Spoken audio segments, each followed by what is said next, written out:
Wassalamu ala Rasulillah wa ala alihi washabihi wa mawala.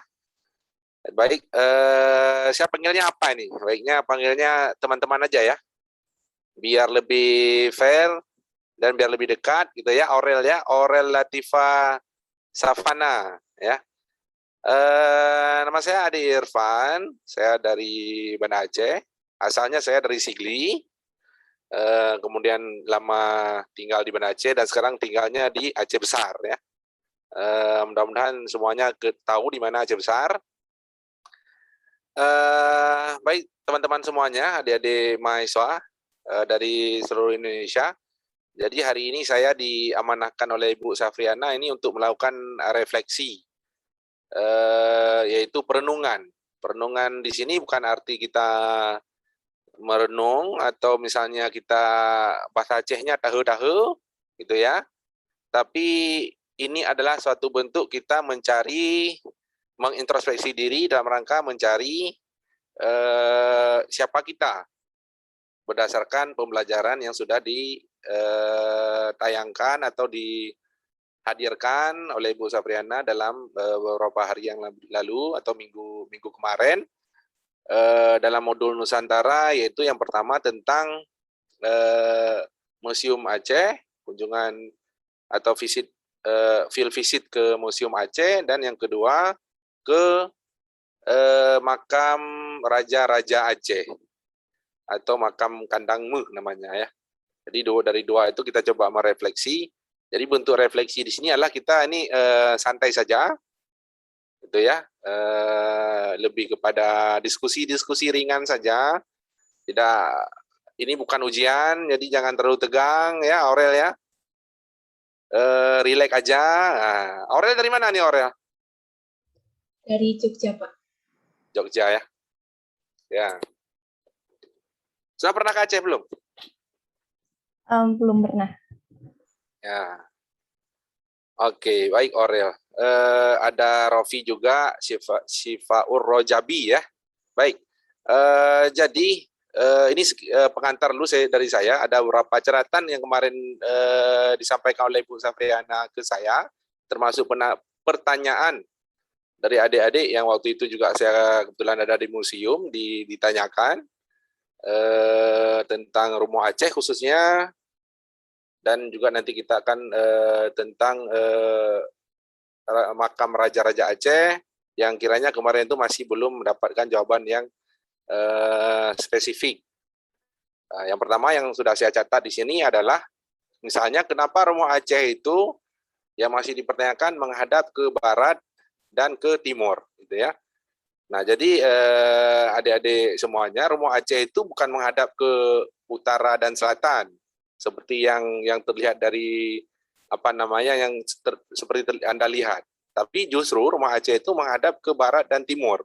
Lubang angin itulah yang menunjukkan apa namanya arah Rumah Aceh, bukan dari tangganya, gitu ya, bukan dari tangganya. Karena tangga Rumah Aceh itu ada beberapa bentuk memang yang dari Rumah Aceh itu ada yang model tangganya dari bawah, ada juga tangganya dari samping.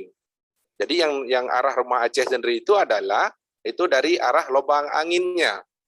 Jadi kalau kita lihat lubang angin itu menghadap ke timur dan barat. Seperti yang pernah saya bilang waktu itu, yang pertama karena memang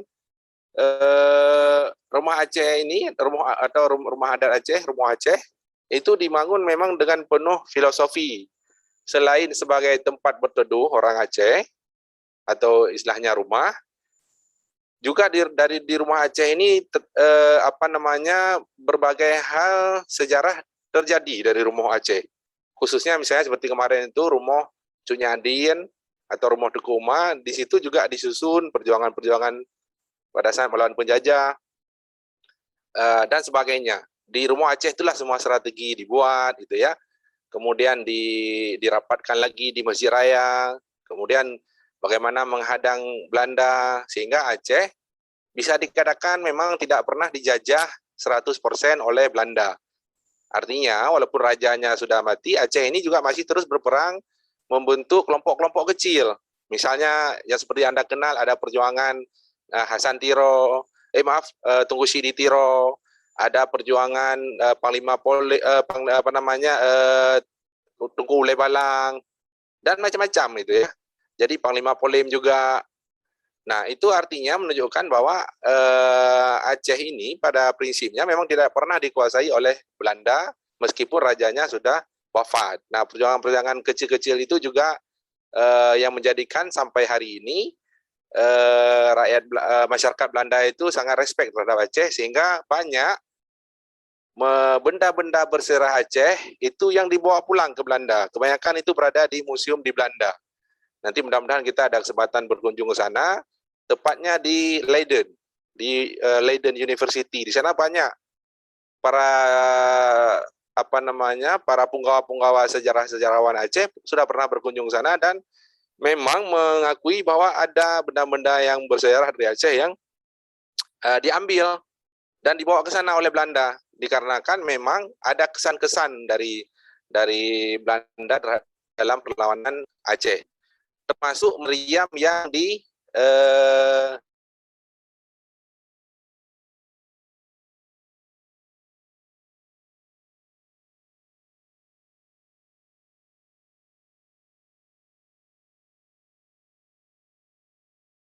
Halo Pak Ade. Halo? Halo? Iya, udah. Oke. Nah, seperti meriam Belanda yang dulu ditembak dari kapal Belanda, kemudian disambut oleh Abu Selimum. Nah, itu juga kemudian dibawa pulang oleh Belanda, dijadikan sejarah bagi mereka. Dan itu ada sekarang di Leiden University. Di sana memang ada museum khusus yang museum perang Belanda dengan wilayah Nusantara. Kita kembali ke rumah Aceh. Rumah Aceh kalau kita lihat filosofinya itu tameh. Nah, tameh itu tiang. Bahasa Acehnya tameh. Sekarang coba Amanda ulang tameh. Tameh. Ameh. Tameh. Ya. Aurel tameh. Ameh. Tameh. Ya, tameh itu tiang. Tiang penyangga rumah Aceh itu disebut tameh. Nah, tameh ini itu selalu genap, tidak pernah ganjil. Jumlah tameh dalam rumah Aceh itu selalu genap, tidak pernah ganjil. Itu menunjukkan bahwa orang Aceh ini sangat welcome, nggak pernah ganjil. Istilahnya dalam bahasa Aceh itu ganjil itu ibaratnya kita kalau melihat orang itu terkesan tidak respect. Enggak, orang Aceh ini kalau kalian jumpa orang Aceh di mana aja pasti respect. Coba saja, baik yang nanti berjualan mie Aceh, coba tegur, kemudian ngomong, pasti orang Acehnya akan selalu welcome. Mungkin ada pengalaman ya. Di Jogja ada nggak orang jualan mie Aceh? Ada, Orang Pak. Acehnya? Ada kan? Nah, coba nanti coba ngomong-ngomong pasti welcome. Nah, kami orang Aceh ini memang budayanya welcome, menyambut orang lain, meskipun memang dominannya di sini Islam, tapi juga tidak pernah mengganggu yang minoritas Kristen. Kami selalu menghargai yang minoritas Kristen. Makanya di sini di Banda Aceh khususnya itu ada gereja juga, ada vihara juga. Dan kalau Anda berkunjung Aceh, coba nanti tanya sama orang Cina. Enak hidup di mana di Cina dengan di Aceh? Pasti jawabnya enak hidup di Aceh. Kenapa? Karena di sini kami sangat menghargai suku-suku minoritas. Tidak pernah kami ganggu. Kan tidak pernah Anda mendengar ya di Aceh ada berita misalnya pembakaran vihara, kan nggak ada ya.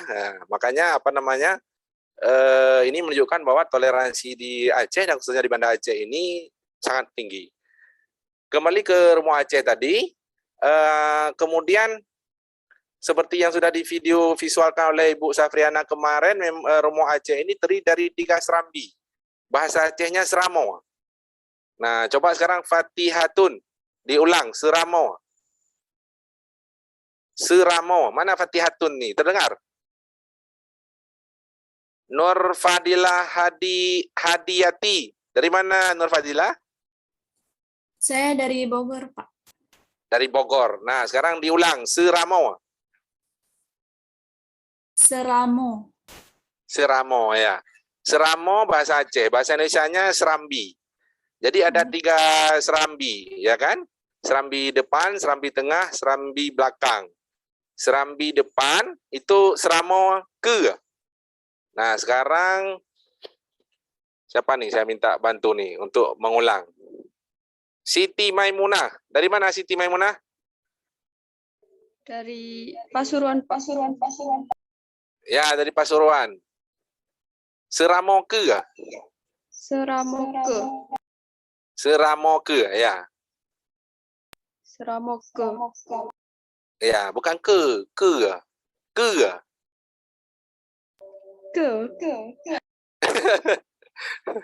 Ya, itu Serambi depan namanya ya. Serambi depan. Muhammad Rizki udah senyum-senyum itu, saya bilang bahasa Aceh. Sekarang giliran Muhammad Rizki karena udah senyum-senyum dari tadi. Seramo Tengah. Nggak kedengaran. Serambi tengah, bahasa Acehnya Seramo Tengah. Mana Mama Rizki ini? Rizka, kau pakai topeng ke ini kok apa namanya? Robin Hood. Ini bukan Robin Hood nih, Ribin Hood ya.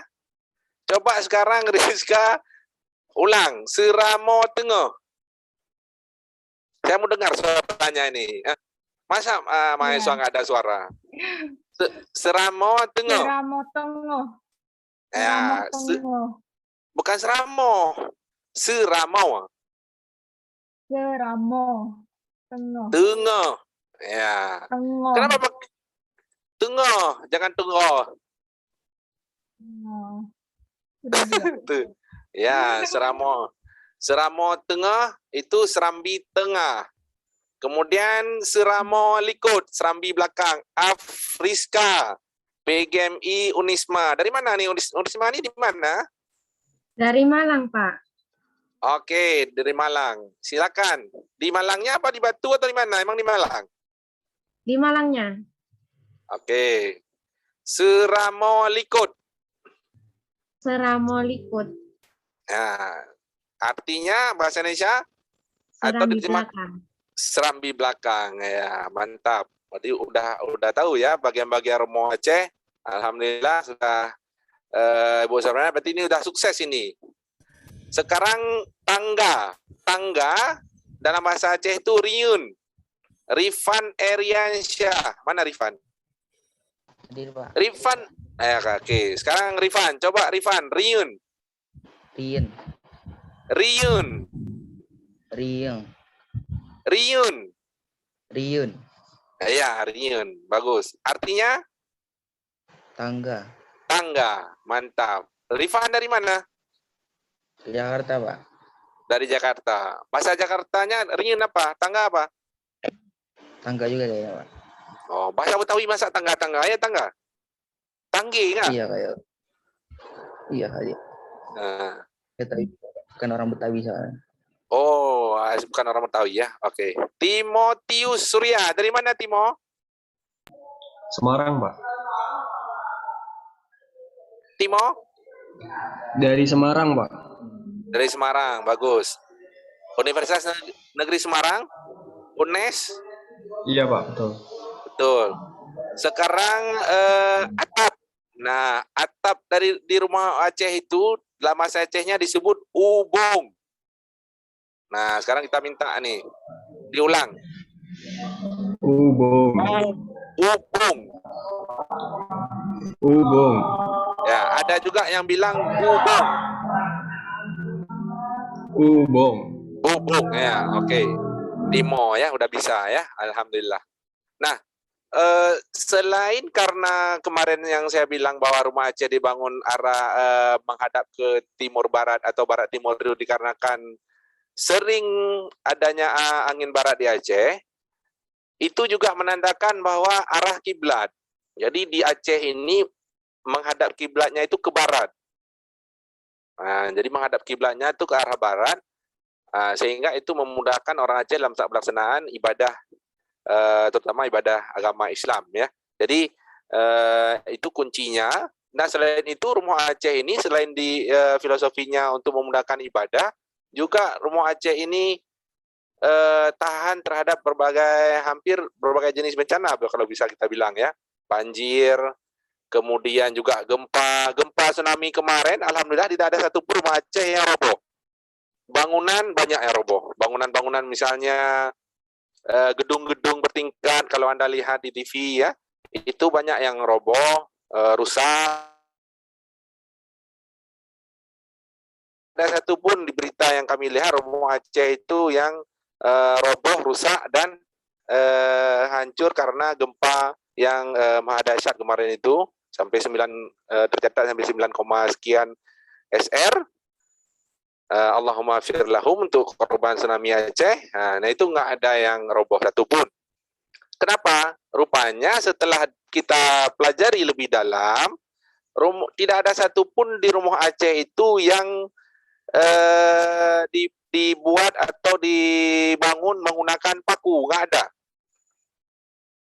Nah ini uniknya rumah Aceh. Rumah Aceh ini, rumah adat Aceh ini tidak ada yang dibangun dengan menggunakan paku. Saya yakin juga rumah-rumah adat Anda juga tidak menggunakan paku karena dulu kan nggak ada paku ya. Jadi dulu diikat dengan tali, namanya di Aceh itu namanya talojo. Nah, pohon nira itu, tahu pohon nira ya? Awang Medidat tahu pohon nira? Nggak tahu, Pak. Nggak tahu. Nggak ada nira ada depan Anda? Nggak tahu juga, Pak. Belum pernah dengar. Belum pernah dengar ya? Nurul Fitria, pernah dengar nira? Nira, pohon nira.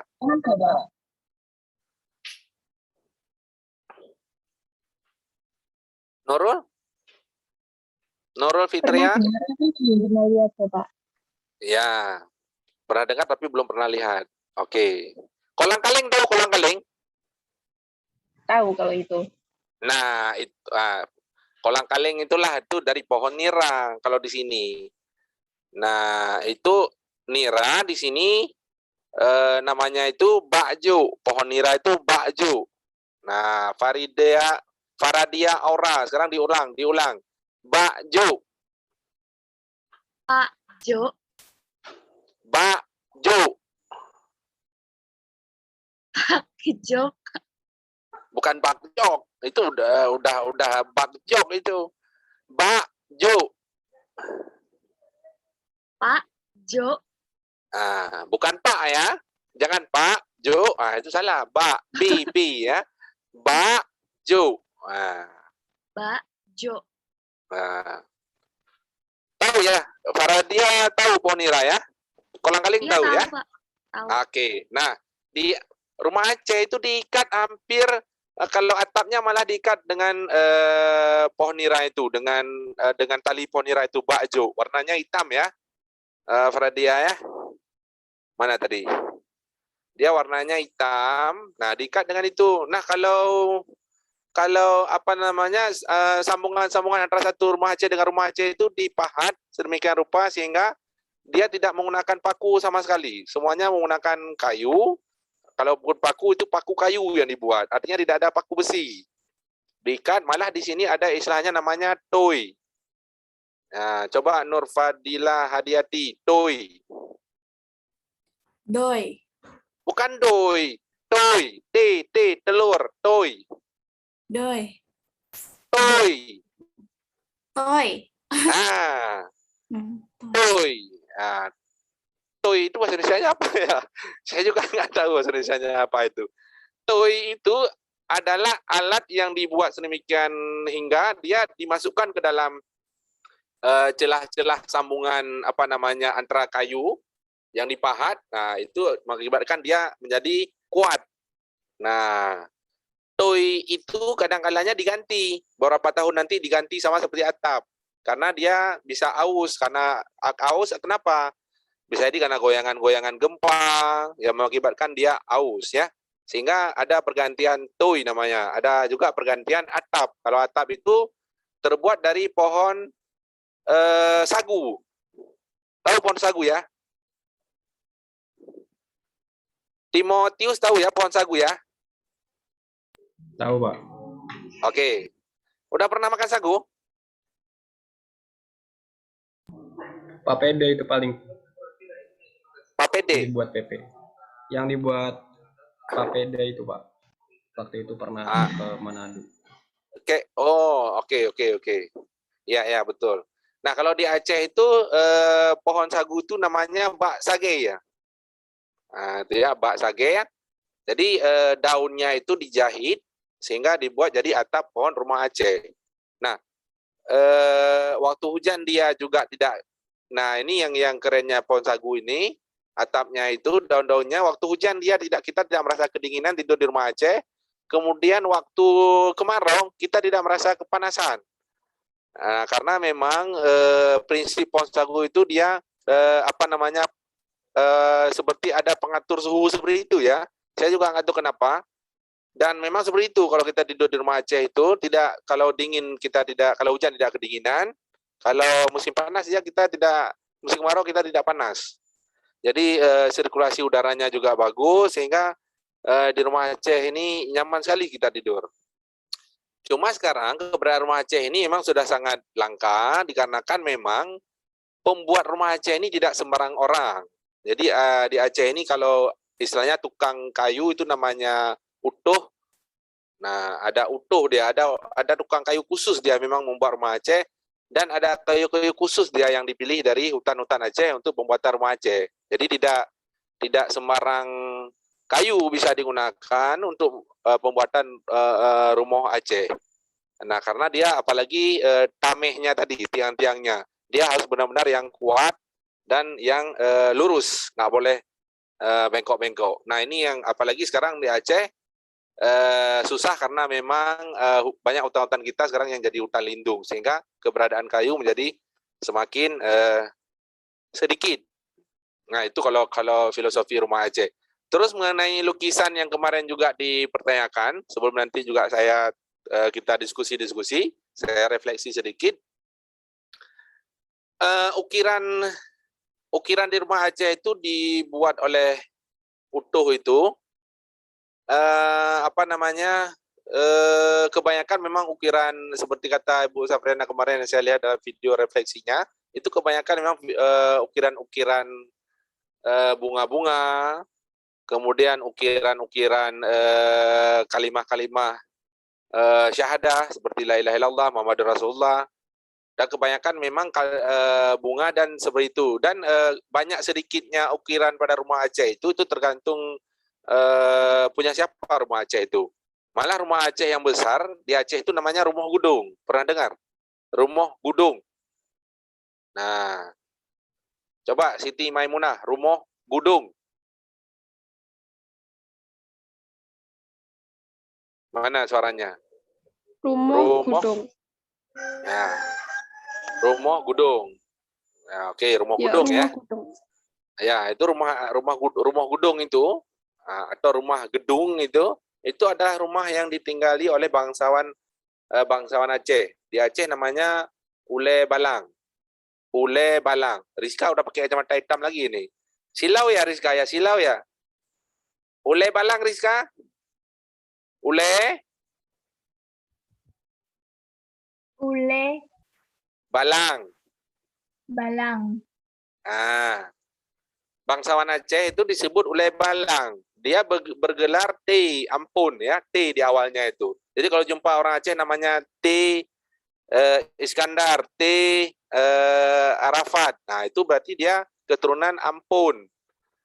Ule Balang, bangsawan. T itu singkatan dari tuanku. Nah, beda dengan tengku. Tengku itu ulama. Nah, kalau tuanku, itu Ule Balang. Misalnya T Panglima Polim ya, salah satunya itu Ule Balang ya. Nah, kalau Teku Umar, ya itu juga Ule Balang tuh. Teku Umar, T Umar ya. Nah, kalau ulama dia Tengku, TGK dia ya, Tengku. Kalau di teman-teman di Pulau Jawa mungkin menyebutnya Ustadz ya kebanyakan ya. Ustadz, atau di Aurel tadi di Jogja ya. Kalau ulama sebutnya apa? Kalau yang itu sebelum kiai. Iya, Ustadz, Pak. Ustadz ya. Nah, di sini kalau level kiai, di sini penyebutannya Abu. Jadi ada Abu Abu Letutu, kebanyakan singkatan-singkatan nama tempat biasanya Abu. Abu Labuan Haji, Abu Selimum, nah seperti itu. Dan Tunku itu di bawahnya Abu, masih masih dalam pendidikan Dayak, tapi namun sudah diberi kepercayaan oleh Abu untuk mengajar, misalnya seperti itu ya, seperti kata teman kita tadi. Oke, mengenai ukiran tadi, itu ukiran ya, bukan lukisan ya, ukiran dia di rumah Aceh itu bentuknya ukiran memang. Diukir, kayu-kayunya itu diukir oleh pemahat-pemahat Aceh dengan berbagai macam corak, kebanyakan corak bunga-bunga, dan tidak ada corak binatang, nggak ada corak binatang di rumah Aceh itu. Yang ada memang corak bunga, terutama seperti kata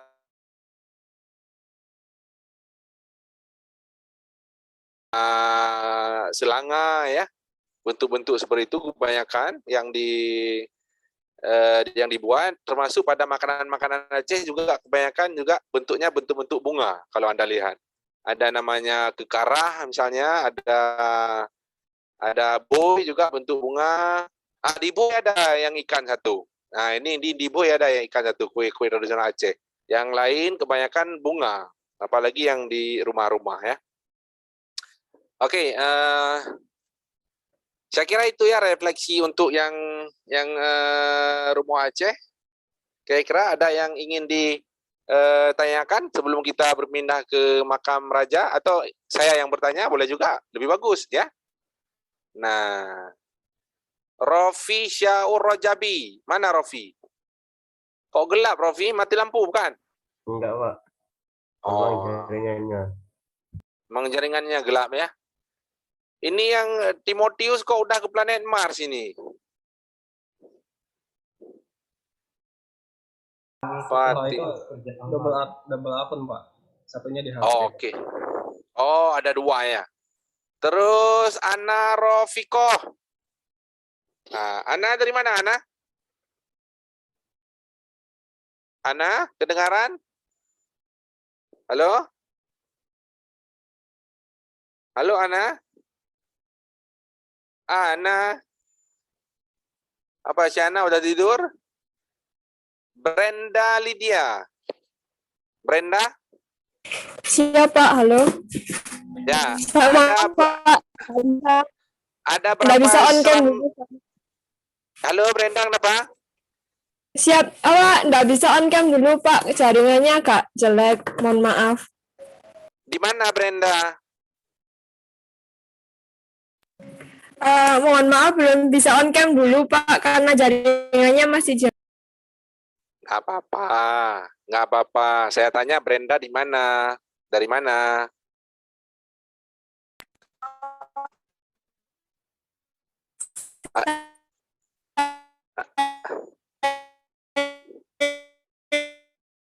Kok main gitar? Si Brendanya kita tanya dari mana main gitar. Siti Istiqomah. Siti? Brenda, Siti? Ya, Siti dari mana? Kalongan, Pak. Pekalongan, Mbak. Ya, mantap. Seramo tadi bahasa Acehnya Seramo, bahasa Indonesianya apa?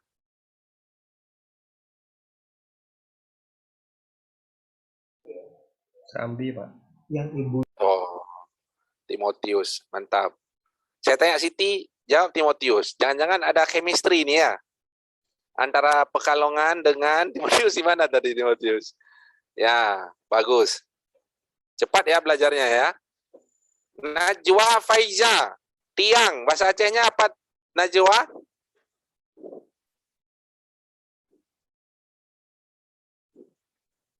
Lupa Halo? saya, Pak.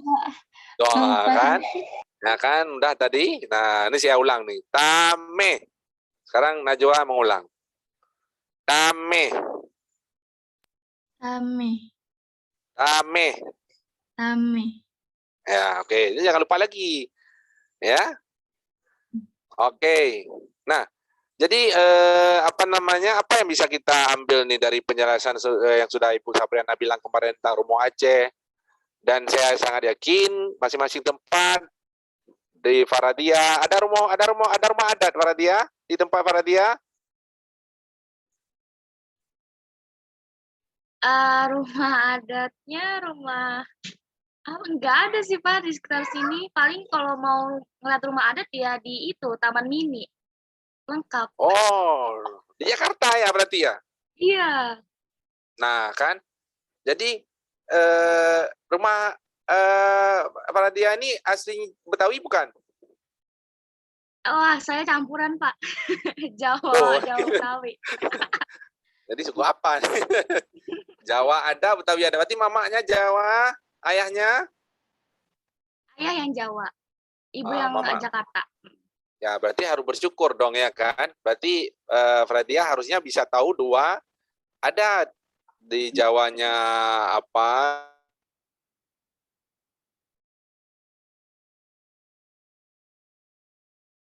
Faradia? Nggak kedengaran Pak. suaranya? Ya, Tadi ya dari mana? terputus. Boleh, nggak apa-apa. Dari ayahnya dari Dari Kebumen.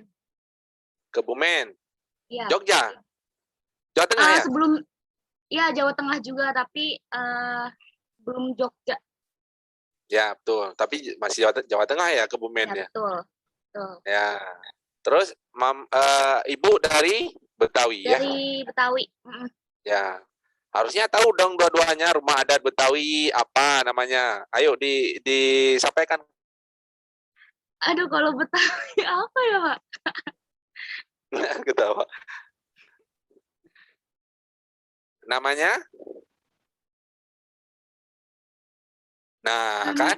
Nah, kan Nah, kan? Kalau rumah adat Jawa Tengah? Nah, lu. kalau Jawa Tengah kan joglo ya. Joglo. Benar, joglo. Iya, Pak, penyebutannya joglo. Oke, kalau Betawi nggak tahu. Nah, nanti ini berarti PR ini Ibu Sapriana ini ya untuk para dia nih harus cari tahu rumah adatnya Betawi apa sebagai orang Betawi ini. Orang Betawi kan? Nah, kelompoknya Sidul. Siti Istiqomah. Ya, mau disampaikan apa? Rumah adat Betawi yang tadi Bapak maksud sama Mbak siapa tadi? Ya? Itu namanya rumah Bapang atau kebaya? Rumah apa? Kurang jelas.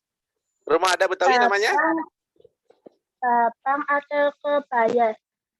Oh.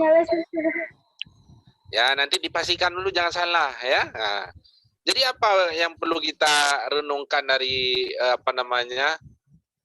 bahwa Indonesia ini berarti kaya sekali ya, bahwa ada berbagai macam rumah adat seperti Faradia juga kita perlu bersyukur ada perkawinan antar budaya ya dengan pernikahan bercampurnya budaya ya kan.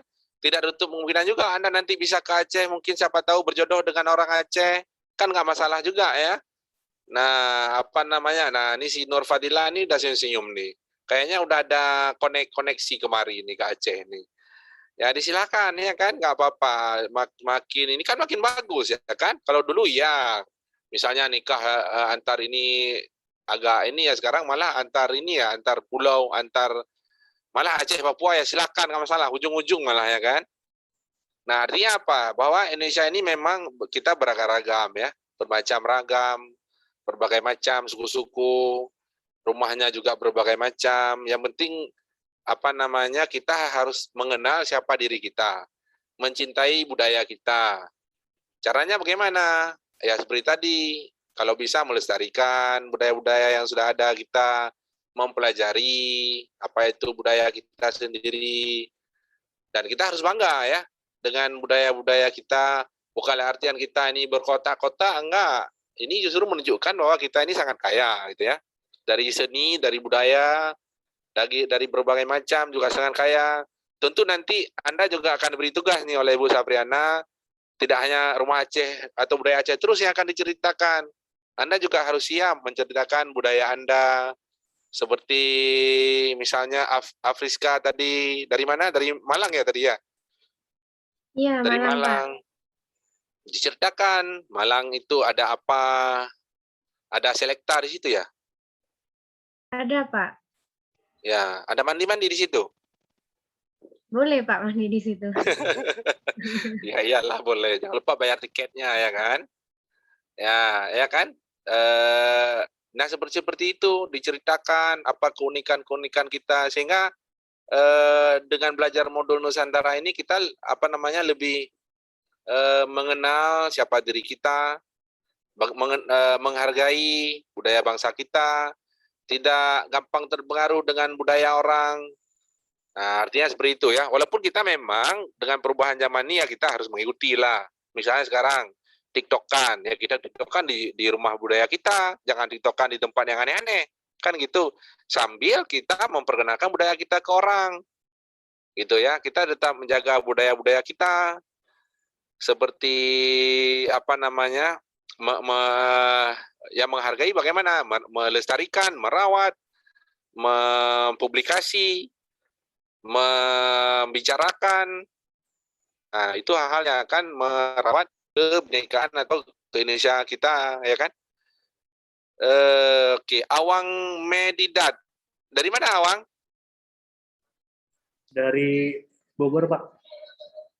Dari Bogor. Kalau Bogor apa rumah adatnya? Bogor, saya kurang tahu, Pak. Saya bukan orang asli Bogor. Nggak boleh kayak gitu. Walaupun bukan orang asli Bogor, tetap harus tahu apa rumah adat atau rumah adat di sana, ya kan? Kurang tahu sih, Pak. Soalnya kurang tahu saya. Gitu ya. Tapi asli Awang Didat dari mana juga kalau begitu? Asli Jawa Timur. Jawa Timur. Lo aja Jawa Timur rumah adatnya apa? Di mana aja Jawa Timur? Jawa Timur saya Trenggalek. Trenggalek. Oke. Kalau di Trenggalek ada rumah adat atau Jawa Timurnya? Dulu ada. Sekarang udah punah. Ada beberapa, cuma mungkin kayak kurang perawatan. Nah, itu ya kan. Nah, harusnya itu kan tetap dilestarikan ya, maksudnya dijaga. Memang kenapa bisa hilang rumah adat di Trenggalek itu? Karena banyak orang tahu ke Jakarta. Banyak orang ke Jakarta. Berarti Trenggalek sekarang ada lagi orang. Ada, ya orang-orang sepuh semua udah. Karena dia udah senyum tadi itu. Ya, maksud Awang bukan seperti itu. Maksudnya kebanyakan istilahnya perpindahan antar kota ya, urbanisasi ya. Betul. Nah, ya kan. Kenapa berpindah dari Trenggalek ke Bogor? Orang tua ikut orang tua ya. Dulu karena Bapak merantau sih. Bapak dulu merantau. Oke. Ya nggak masalah. Orang dimanapun kita kan, yang penting budaya kita tetap harus kita inikan ya kan. Kita lestarikan, kita jaga kesenian kita sendiri. Kemudian kita juga harus mengenal kebudayaan orang lain. Kan ada pepatah itu, atau ada di mana bumi dipijak, gitu ya. Di situ ada langit, ya. Betul, Pak, betul. Itu dia, ya kan? Artinya apa? Kita juga harus bisa menghargai budaya orang. Terus kita juga tidak melupakan identitas sendiri, gitu ya. Nah, itu harus kita lakukan. Saya juga lama di Surabaya. Belajar juga mengenal budaya Jawa Timur, ya kan? Makan juga makanan orang Jawa Timur yang terkenal rujak cingur. Sampai saya cari kemana-mana itu rujak cingur itu. Nasi pecel, Pak. Nasi pecel, kerupuk tempe, ya kan? Karena orang Jawa Timur bilang kan kalau nggak ada kerupuk nggak makan, gitu ya. betul. Ya itu. Walaupun saya dari Aceh, saya juga belajar ke ke makam pahlawannya ya. Saya kunjungi museum-museum di Jawa Timur juga, gitu ya. Ya artinya apa? Kita harus sama-sama saling menghargai ya. Dan sekarang alhamdulillah teman-teman juga banyak sekarang berbagai daerah. Seperti kita ini sekarang kan udah jadi teman ya, Amanda ya. Amanda dari mana? Dari Tangerang, Bapak. Ya, dari Tangerang. Nanti kalau misalnya ke Aceh, alhamdulillah di sini ada Ibu Sapriana, ada saya. Nanti kalau ke Tangerang kita ada Amanda, ke Malang ada Afriska, ya kan? Ini Bondul Nusantara ini saya pikir sangat positif ya, bisa saling memperkenalkan kita walaupun sekarang masih dalam suasana pandemi, tapi kita tetap bisa bersilaturahmi dalam wadah Zoom ini. Ada yang ingin ditanyakan tentang Museum Aceh, kira-kira?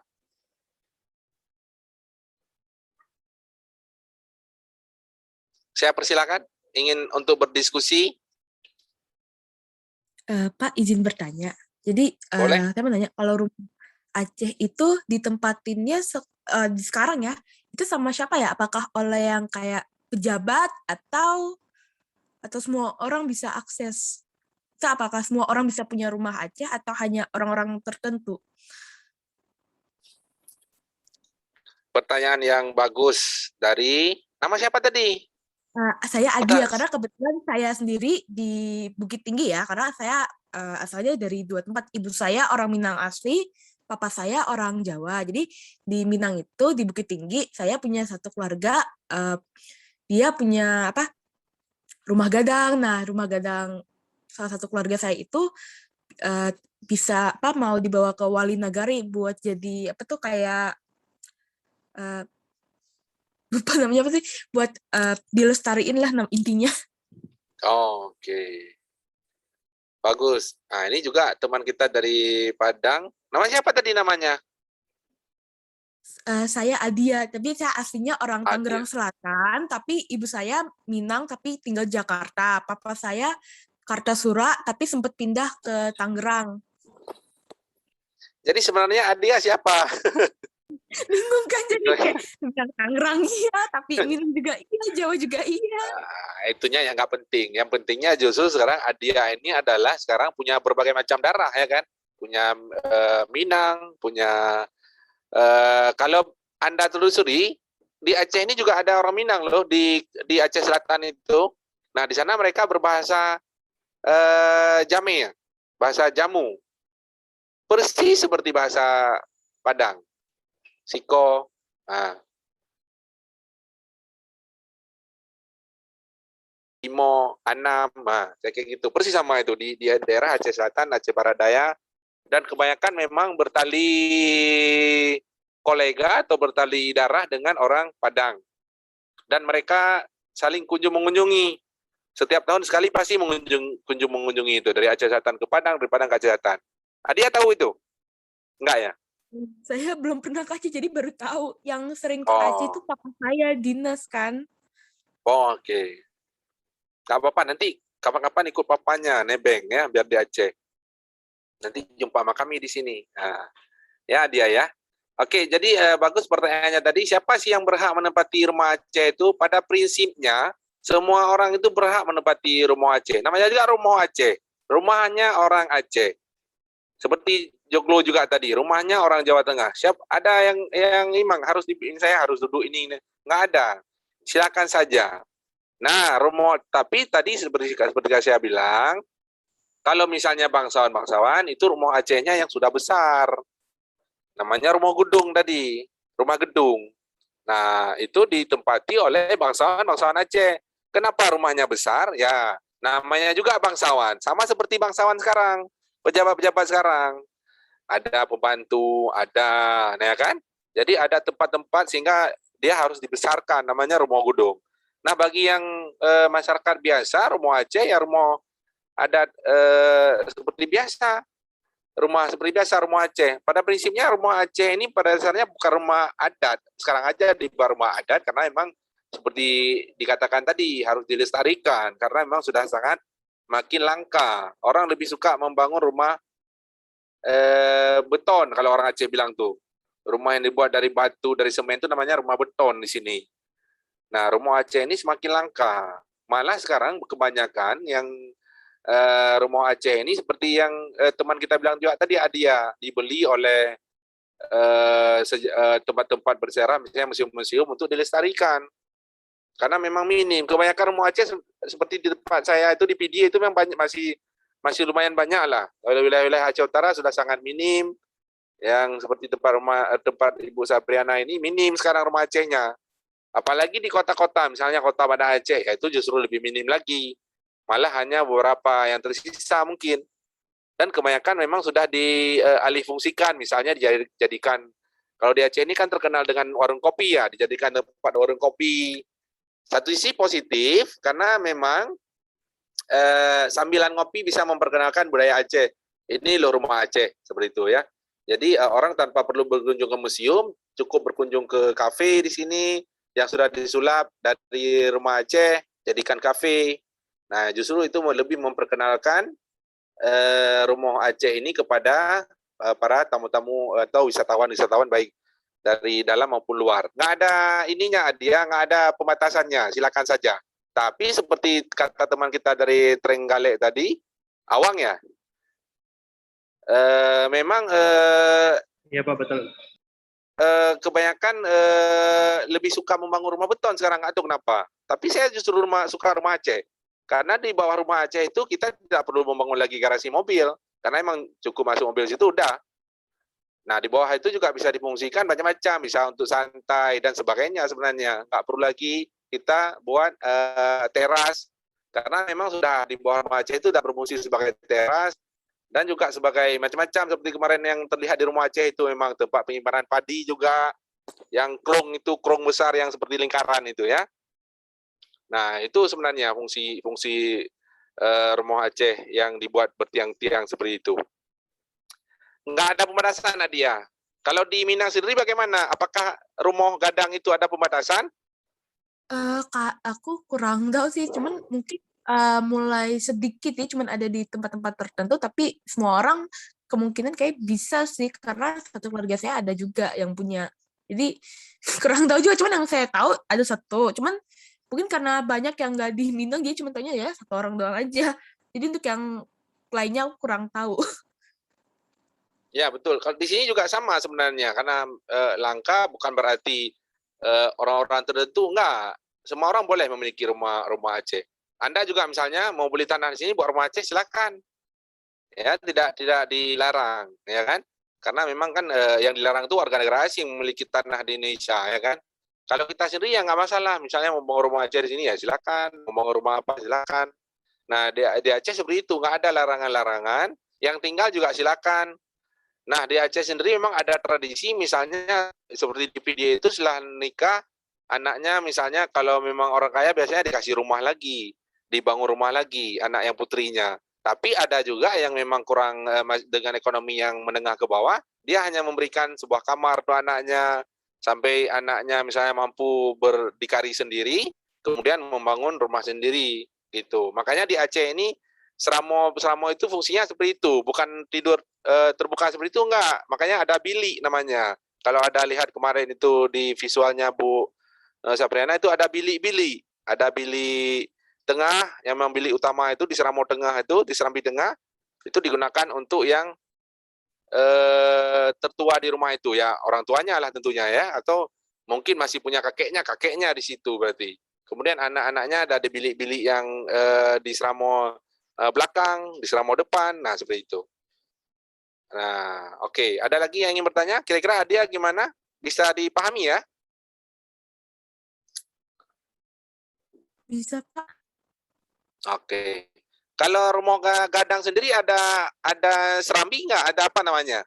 Serambi juga, bilik. Kayaknya waktu masuk itu cuma satu ya.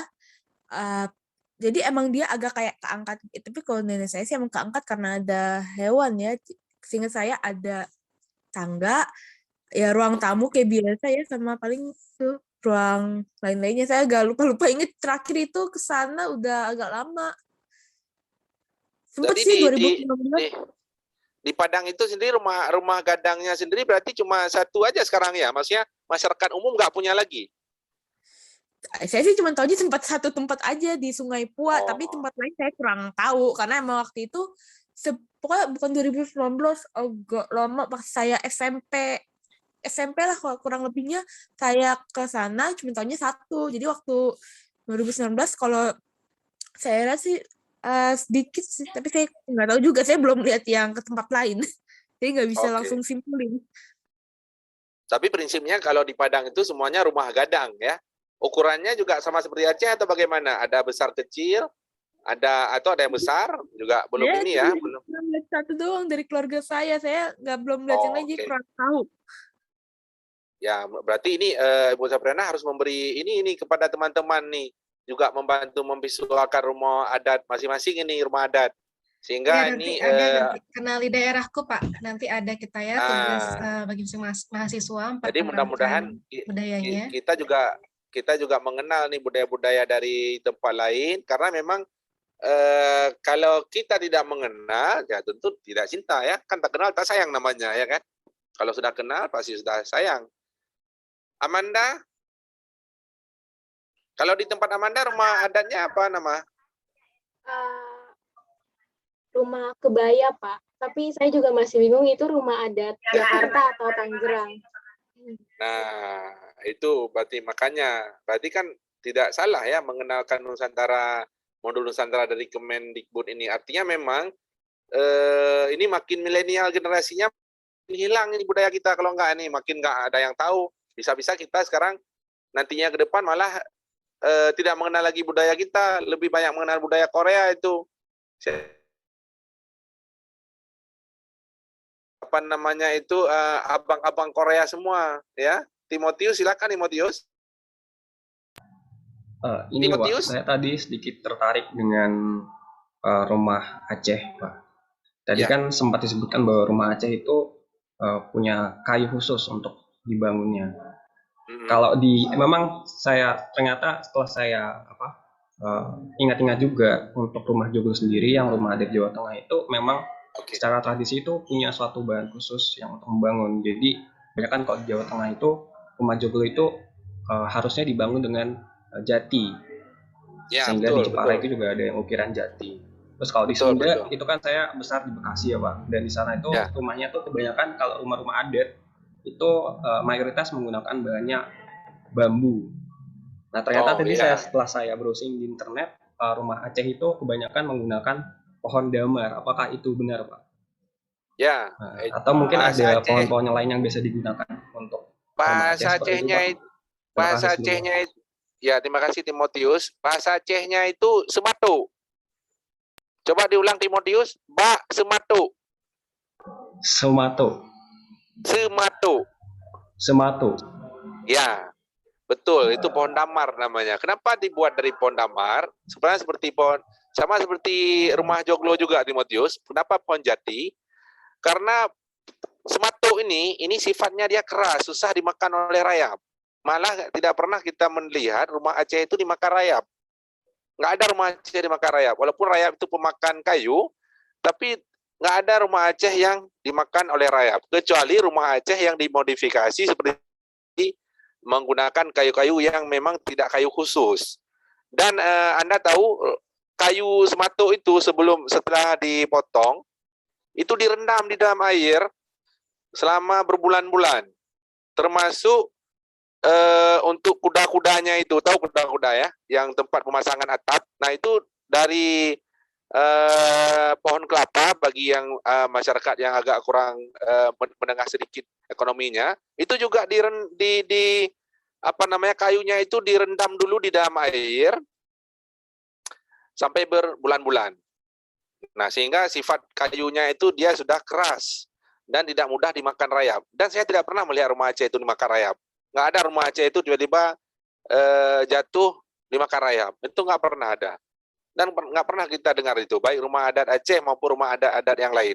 Termasuk rumah adat Gadang, nggak ada ya yang dimakan rayap kemudian jatuh, nggak ada. Kenapa? Karena memang orang, kalau kita lihat sejarah dulu-dulu itu, memang orang membangun rumah itu benar-benar penuh perhitungan. Makanya diceritakan seperti di lagu Rafli itu, misalnya Asai Nanggrau, asal negara bahasa Acehnya. Itu diceritakan bagaimana proses pembuatan rumah Aceh, untuk apa rumah Aceh itu dibuat, kemudian orang kemudian membuat sawah, untuk apa sawah itu dibuat, gitu ya. Bukan hanya sekedar tempat tinggal, tapi rumah itu benar-benar menjadi suatu tempat berkumpul bersama bagi orang-orang, gitu ya, termasuk mungkin dari suku-suku yang lain juga seperti itu. Makanya di rumah Aceh itu biasanya bukan satu keluarga aja dia tinggal di situ. Ada beberapa kepala keluarga yang anak-anaknya tetap di situ. Kemudian nanti baru akan diberikan rumah lain kalau misalnya sudah mandiri. Itu yang terjadi di tradisi di Aceh. Saya yakin di Padang, di Jawa juga seperti itu. Ada kekerabatan yang terjadi dalam rumah itu, tidak hanya sekedar tempat tinggal, namun ada suasana-suasana yang lebih daripada itu, gitu ya. Saya sangat yakin itu, karena saya melihat sendiri memang kalau rumah Aceh itu seperti itu. Nah, beda dengan rumah-rumah gedung dan sebagainya ya. Kalau Fatihatun Nikmah, bagaimana? Apa nama rumah adatnya?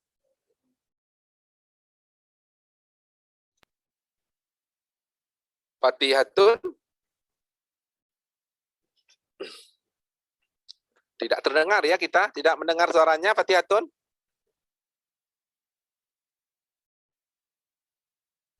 Di unmute dulu, jangan di mute.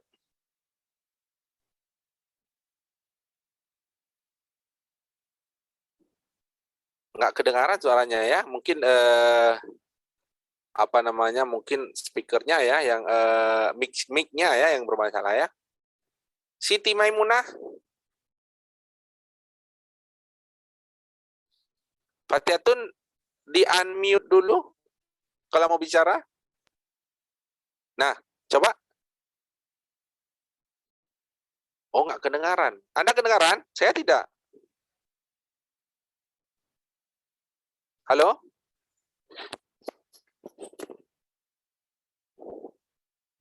Fatihatun ada masalah dengan mic-nya ya? Kayaknya mic-nya bermasalah, Fatihatun ya.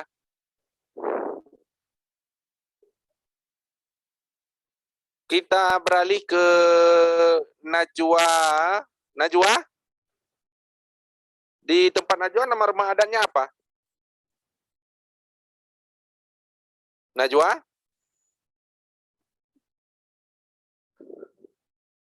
Kita juga tidak mendengar suara Najwa. Apakah Najwa menghilang? Iya, Pak. Muhammad Rizki. Najwa, oke. Najwa. Nama rumah adatnya dulu lupa, dari Gorontalo. Jangan cepat-cepat. Kita juga mau mengucapkan, mau melafadzkan. Namanya apa?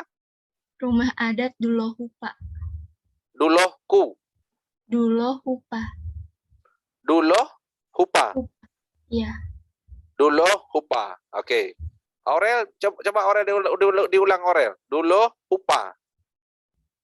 Dulohupa. Bukan hupa. Dulohupa. Dulohupa. Bukan kupa, hupa kan? Najwa kan? Iya, Pak, Dulohupa. Dulohupa, ya kan? Iya. Nah, apa keistimewaan dari Dulohupa? Kalau tadi misalnya kalau kami udah dengan Timothy di Aceh itu dari Damar, bahasa Acehnya Sematuk. Kalau Dulohupa apa, Najwa? Kurang tahu, Pak. Nah, nanti berarti ini Najwa ini harus diberi tugas nih Bu Sapriana nih untuk mengidentifikasi Dulohupa Gorontalo. Dari Gorontalo ya? Iya, Pak. Dari Gorontalo ya? Iya. Sekarang di Gorontalo juga? Ya, sekarang di Gorontalo, tapi kuliahnya di Bogor. Tapi kuliahnya di Bogor. Bagaimana caranya itu? Daring? Iya, daring. Oke. Ya, itu harus tahu ya. Di IPB ya, IPB Bogor. Di Unida, Universitas Juanda Bogor. Oke. Nah, itu berarti nanti ya diidentifikasi Dulohupa itu Dulohupa ya, Dulohupa ya. Nah, itu keistimewaannya apa? Dia tiangnya apa? Apa ada tiang juga atau bagaimana? Gitu ya kan? Harus tahu itu. Rifan Eriansyah. Kalau Rifan, bagaimana rumah adatnya? Di Jakarta rumah kebaya, Pak. Rumah kebaya namanya, rumah Betawi ya? Iya. Ada tiangnya? Adanya pagar, Pak. Pagar rendah gitu di depan rumahnya. Tiang ada tiang? Enggak ada, Pak. Oh, oke. Yang tiang secara khusus yang menjulang-julang itu nggak ada ya. Kalau Muhammad Rizki,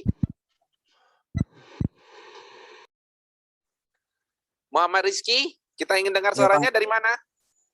Dari Bogor, Pak. Oke, bayangkan Bogor semua ya. Pak. Bogor, asli dari Bogor juga? Campuran sih, Pak. Nah, campur dengan mana? Mama Jawa, Jawa apa? ayah Jawa Barat. Oke, ayah Sunda dong berarti ya? Ya. Oke, ayah, mama Jawa Barat, ayah Jawa Timur. Ayah Sunda, Pak. Oke, mama Jawa. Jawa, ayah Sunda. Jawa apa tadi? Jawa Barat, Cirebon. Oh, Cirebon bukan Sunda? Bukan. Oh, Sunda mana juga? Apa, Pak? Sunda yang suku Sundanya itu mendiami daerah mana juga berarti? Berarti Cirebon tidak masuk Sunda ya? Enggak. Enggak, Pak, enggak. Oke. Kalau Sunda Terus? aku Bandung gitu, Pak. Oke. Terus rumah adatnya kalau yang Sunda apa? Enggak tahu banyak sih, Pak. Cuman tahu rumah adat Kasepuhan gitu, Pak. Sama Kasepuhan. ya, sama rumah adat Capit Gunting. Nah, berarti Sunda punya 2 rumah adat begitu ya, Kasepuhan dan Japit Cengking. Capit Gunting. Oh. Capit Gunting. Ya, Pak. Oke, Gunting. Capit Gunting. Kasepuhan Capit Gunting. Oke. Sebenarnya banyak. Tuh, kok bisa banyak? Nah, ini juga unik. Berarti di Jawa Barat itu banyak rumah adat, beda ya berarti ya, beda kabupaten ya bisa kita bilang gitu ya. Iya, macam-macam daerah. Kesamaan Kasepuhan dengan Japit Gunting apa? Sama-sama dibuat dari kayu. Sama ada Oke. bambunya. Terus jangan bilang sama di atas tanah, Pak. Ini tak matikan Jadi- zoom-nya ini. Kalau bedanya rumah Kasepuhan itu kayak ini, Pak, gerbangnya kayak pura-pura yang ada di Bali. Gerbang pura tuh, Pak. Oke, tahu. Yang ada yang begitu kan, yang 2 itu kan? Kayak keraton gitu, Pak. Betul. Terus kalau yang itu yang Kesepuhan, yang Japit Gunting? Kalau yang Capit Gunting itu dinamain Capit Gunting karena di atas atapnya itu ngebentuk tanda X gitu, jadi kayak gunting gitu, Pak. Oke. Kalau Kesepuhan itu berarti rumah adat yang kabupaten mana aja? Ada Rizky tahu? Nggak tahu sih, Pak. Nggak tahu, kurang tahu. Cuman pernah dengar aja ayah ngomong, Pak. Apa ayah bilang? Ya, rumah kayak gitu. Rumah Kasepuhan sama rumah Capit Gunting katanya. Ya maksudnya ayah nggak bilang ini aja nak yang tinggal. Terus yang Japit Gunting itu wilayah ini nggak ada ya, nggak ada cerita seperti itu ya? Nggak ngomong gitu, Pak. Oh, oke. Nah, berarti ini benar ini ya, kita emang perlu mengenal ya. Artinya kalau bagaimana kita orang lain bisa mengenal, kalau kita sendiri tidak mengenal ya, susah akan memperkenalkan budaya kita ke orang kalau kita tidak mengenal budaya ya. Jadi makin kita tidak mengenal kan nanti kan nilai-nilai kebudayaan kita kan makin lama makin hilang ya.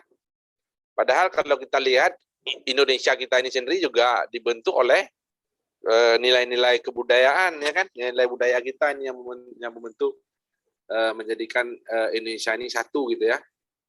Kalau Nur Fadila Hadiyati dari mana? Nur? Dari Bogor, Pak. Dari Bogor. Bogor itu Jawa Barat juga? Asli Bogor? Asli Bogor. Oke. Rumah adatnya apa nama? Setahu saya yang sama sih Pak, yang kesepuhan sama julang lapak. Setahu saya Kesepuhan dengan bilong ngoto. julang lapak Pak. Hilang atap, apa namanya? Jangan cepat-cepat. Julang lapak. Julang ngatap. Betul ya? Ngapak. Ngatap. Ngapak Pak. Ngapak. Ngapak. Oke, julang ngapak. Apa beda dengan japit gunting tadi? Kurang tahu saya Pak.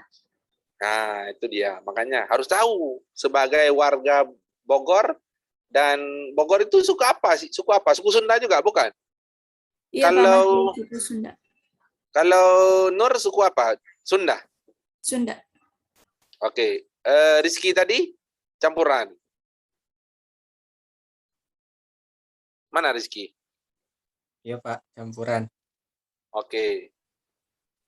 Jadi apa namanya ya, harus tahu ya. Kalau enggak bagaimana nanti akan diceritakan. Ini benar sekali ini. Berarti nanti akan ada tugas dari Ibu Sapriana nih untuk mengenal dan untuk memperkenalkan. Setelah Anda mengenal, memperkenalkan kepada kami bagaimana paling tidak rumah-rumah yang ditempati yang ada sekarang. Nah, saya ingin tanya, dari Anda semua sekarang ada enggak yang masih tinggal di rumah adat Anda?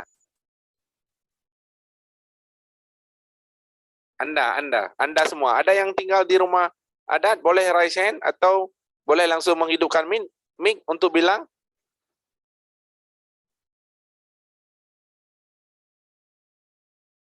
Nah, Amanda tinggal di rumah adat atau rumah beton kalau orang Aceh bilang? Rumah beton lah berarti ya, rumah modern. Bukan di rumah adat. Rumah biasa saja berarti ya? Ya, rumah biasa. Kalau Afriska? Rumah biasa, Pak. Ya, rumah beton ya kan? Iya. Kalau Fatihah itu nggak bisa kita dengar suaranya ya. Kalau Najwa tinggal di mana? Rumah mana? Rumah adat kah? Rumah biasa? Di rumah biasa, Pak. Oke, Faradia juga? Iya Pak, rumah biasa. Oke, nah kita juga apa namanya? Kalau saya sendiri sempat tinggal di rumah Aceh dan besar di rumah Aceh. Nah, pada milik kakek saya dari pihak mama hidup di rumah Aceh. Makanya saya bilang rumah Aceh itu pada saat hujan tidak kedinginan, pada saat kemarau juga tidak kepanasan, karena saya memang merasakan tidur di rumah Aceh yang memang beda, memang rasa tidurnya itu beda. Atapnya juga kedap karena dari daun, tidak seperti seng sekarang yang kita rasakan teng ya. Kalau hujan, kalau tidak ada apa namanya istilahnya itu plafon, justru riuh nggak karuan suaranya ya, nggak bisa kita dengar apa-apa. Tapi kalau rumah Aceh itu sangat kedap, sangat dingin, malah nggak perlu pakai AC, itu ya. Nah, itu yang luar biasanya. Sama seperti rumah-rumah ada Anda, saya yakin sirkulasi udaranya sangat bagus ya kan. Jadi ada proses sirkulasi udara yang bagus sehingga menjadikan apa namanya rumah adat ini, rumah Aceh ini atau rumah adat yang lainnya mudah untuk ditinggali dan nyaman gitu ya. Kalau Siti Maimunah, apa nama rumah adatnya? Kalau di Pasuruan sendiri sih tidak ada sepertinya, Pak. Di Siti Maimunah Pasuruan ya, Jawa Timur ya? Iya. Oke, ada. Di Pasuruan ada? Tidak Pasuruan ada, mana Pak. nih? Pasuruan kota, Pasuruan kabupaten? Di kabupaten. Ya, kan Pasuruan ada Kabupaten Pasuruan, ada Kota Pasuruan ya kan? Iya. Oke. Berarti Pasuruan kabupaten ya? Iya, Pak. Nah, ada rumah adatnya? Nggak ada? Setahu saya sih tidak ada, Pak. Ya, nggak pernah tanya-tanya ke apa namanya, ke nenek, ke kakek atau diceritakan, nggak ada? Tidak pernah, Pak. Kalau Jawa Timur ada nama rumah adatnya? Ada di Banyuwangi. Nah, kenapa di Banyuwangi ada, di Pasuruan nggak ada? Di Pasuruan nggak ada juga rumah adat Jawa Timurnya. Setahu saya tidak ada, Pak. Karena saya juga belum pernah diceritakan kalau ada rumah adat seperti itu. Berarti begitu ada langsung rumah beton di Pasuruan. Ya. Ya, tidak, Ya. Pak. Makanya saya tanya tadi, masa dari zaman-zaman Majapahit udah rumah beton? Kan nggak mungkin itu. Ya, tapi Sama saya seperti kurang- kami, masa Sultan Iskandar Muda udah tiba-tiba udah beton. Tapi, ya, ini menariknya lagi. Walaupun di Aceh rumah dulu dibangun rumah Aceh dan tidak ada rumah beton, di Aceh ada ini yang uniknya. Jadi diikat itu menggunakan telur. Telur, tahu telur ya? Jadi batu bata itu diikat dengan menggunakan telur. Misalnya benteng Inang Balai di Krung Raya itu miliknya Laksamana Malahayati. Sayang sekali mungkin Bu Sabrina belum sempat memvideokan ke sana, tapi bisa cari di YouTube itu ada benteng Indra Patra juga di sana di wilayah apa nama ke sana? Ujung Bate, benar. Ujung Bate. Nah, jadi terbuat dari batu bata. Terbuat bukan dari batu, nggak ada bata sih, batu ya, batu yang diikat menggunakan pasir-pasir yang konon katanya itu dengan menggunakan telur dan sampai sekarang masih tahan. Meskipun diterjang oleh tsunami dan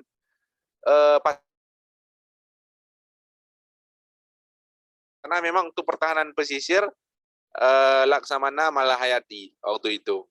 Dan benteng-benteng itu sampai sekarang masih kokoh. Mudah-mudahan Anda bisa berkunjung kemari untuk kita sama-sama lihat nanti bagaimana benteng-benteng itu masih kokoh sampai sekarang. Bukan dari zaman Jepang, memang dari zaman Laksamana Malahayati. Benteng-benteng itu ada. Itu ya. Dan itu menjadi suatu sejarah yang sampai hari ini masih ada, membuktikan perlawanan Laksamana Malahayati terhadap Belanda waktu itu. Di samping benteng Malahayati itu ada juga benteng-benteng yang dijadikan tempat persembunyian orang Jepang waktu itu, pertahanan Pasifik ya. Ada juga di Sabang, ada di pesisir Krung Raya, ada di wilayah barat selatan nggak ada. Kebanyakan memang di sepanjang Samudra Pasifik. Nah, Aceh ini menariknya ada dua samudra yang menghadap langsung ke Aceh, yaitu Samudra Pasifik di atas yang pasirnya kebanyakan berwarna hitam dan gelap karena memang itu adalah Selat Malaka, dan di bawah wilayah barat selatan itu namanya Samudra Hindia yang pasirnya berwarna putih. Nah, jadi di Aceh ini kami alhamdulillah diberkahi ada dua pasir yang bisa kami lihat sekaligus, pasir hitam dan pasir putih. Nah, kalau Anda lihat di video-video YouTube pasir putih itu berarti itu pesisirnya Samudra Hindia. Kalau pasir berwarna hitam itu pesisirnya Samudra Pasifik atau Selat Malaka. Itu jalur yang terpadat di apa namanya, di salah satu jalur padat di dunia ya, jalur pelayaran. Nah, benteng-benteng pertahanan ini banyak dibangun di pesisir Samudra Pasifik karena memang waktu itu Belanda datangnya kebanyakan dari Pulau Jawa, begitu juga dengan Jepang, kebanyakan datang dari arah Pulau Jawa, sehingga benteng yang dibangun itu kebanyakan di Samudra Hindia, Samudra Pasifik, maaf, Selat Malaka. Nah, apa namanya, kalau di Samudra Hindia itu pesisirnya hampir tidak ada benteng satupun, dan pertahanan Jepang juga tidak ada satupun. Karena memang tidak mengarah ke sana, itu ya. Oke. Kalau geografis Aceh kira-kira seperti itu yang bisa saya gambarkan. Oke, ada yang ingin bertanya lagi atau ingin berdiskusi tentang Rumah Aceh, meskipun saya sudah melebar ke benteng, sedikit ke ziarah tadi, sebelum kita melangkah ke makam ini, ke refleksi makam. Ada? Rifan? Kalau Padang, Adia, samudra apa? Mana Adia? Maaf, kenapa? Kalau Padang, lautnya samudra apa? Padang itu lautnya, setahu saya sih adanya pantai, kalau laut kayak enggak deh. Karena di Bukit Tinggi itu, saya kan Bukit Tinggi, Ya, itu setahu saya cuma ada pantai. Bukit Tinggi cuma ada pantai, kan nggak ada laut. Nggak ada, ya. Bukit Tinggi Bukit Tinggi nggak ada laut. Laut, nah, laut tuh di daerah Padangnya, kalau saya kan daerah Bukit Tinggi.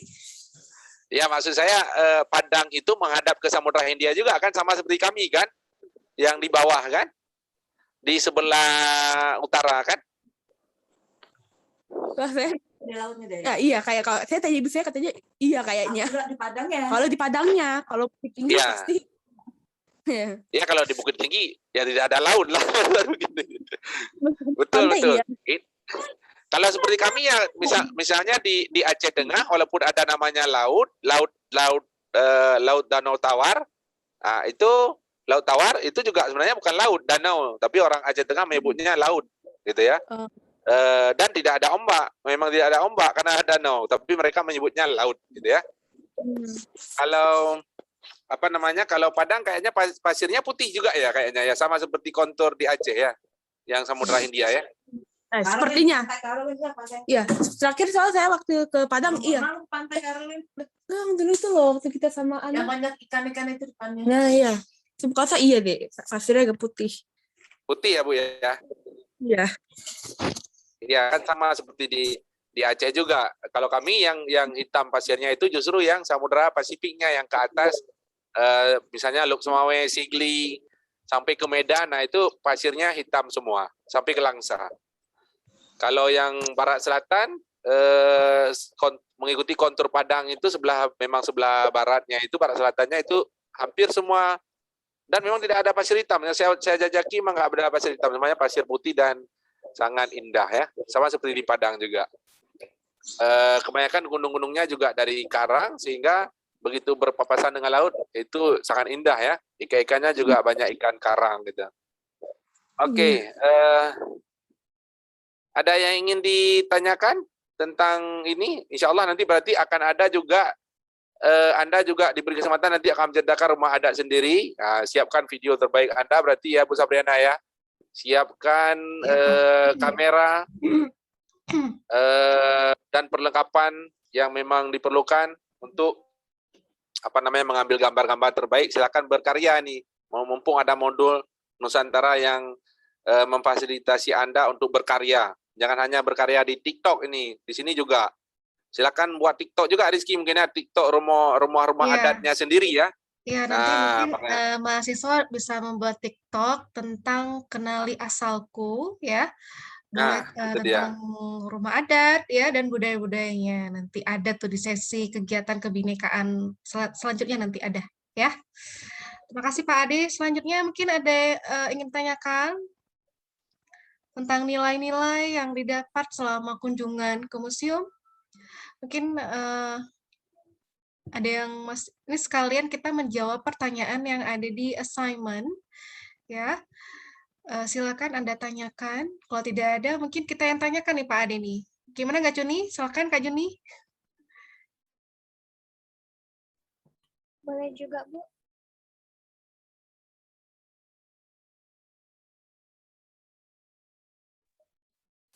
Boleh dipanggil satu-satu, diberikan pertanyaan ya terkait pertanyaan tentang refleksi. Tadi ada di bagian sepada.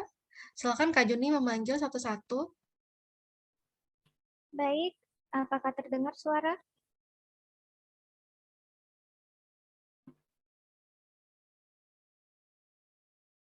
Baik, kepada Siti Istiqomah boleh memberikan pertanyaan untuk sesi diskusi ini. Dan jangan lupa on kamera.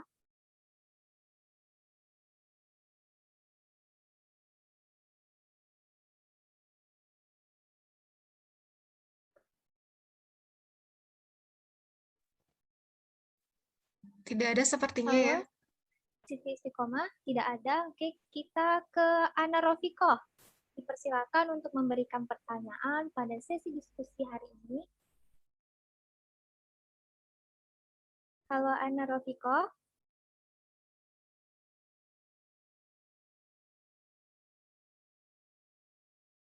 Waduh, pada kemana nih ya? Yang on, apa ya? Yang off cam. Coba kepada Afriska, dipersilakan untuk memberikan pertanyaan kepada Bapak Ade untuk diskusi refleksi pertama.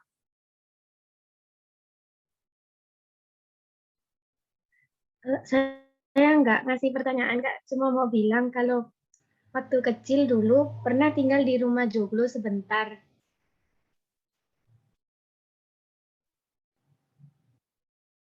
Ya, disilakan aja, diceritakan bagaimana. Halo? Iya, Ya, Pak. disilakan. Nggak terlalu Afriska. ingat, Pak. Nggak terlalu ingat, Pak. Soalnya masih kecil banget. Cuma ingatnya itu rumahnya itu luas. Terus karena zaman dahulu masih lampunya itu masih jarang gitu. Jadi kalau malam itu pakai kayak damar yang dari api, lampu yang cemplok itu loh, Pak. Itu loh. Ya, tahu. Pakai itu, terus dapurnya itu masih dari yang pernah lihat.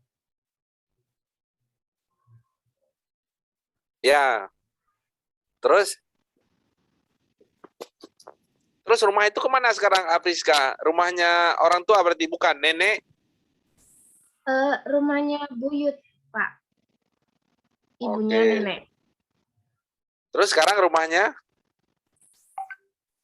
Ada, tinggal belakangnya saja, Pak. Yang depan udah dibangun toko. Oh. Jadi tinggal belakangnya saja, yang depannya sudah dibangun toko ya. Ya. Kalau rumah Afriska dari mana? Dari Malang ya, berarti Jawa Timur, Joglo ya. Ya. Itu rumahnya bisa dipindahkan nggak? Dipindahkan? Nggak bisa? Nggak bisa, Pak. Nah, justru rumah Aceh yang menariknya, rumah Aceh ini bisa dipindahkan. Bisa berpindah tempat. Nah, bukan dibongkar, nggak dibongkar, dia bisa digeser, dimaju, mundurkan, Bisa jalan ya, Pak? digeser kiri, bisa jalan rumah Aceh ini. Itu uniknya. Diangkat, tapi yang mengangkatnya itu memang dengan ada ritual, bukan artinya ritual gaib ya, didatangkan jin atau itu enggak ya. Jangan dipikir ini ritual gaib, enggak. Tapi misalnya orang Aceh ini kan membangun rumah. Kalau orang dulu itu kan membangun rumah di Aceh ini yang uniknya dia tidak mengikuti alur jalan.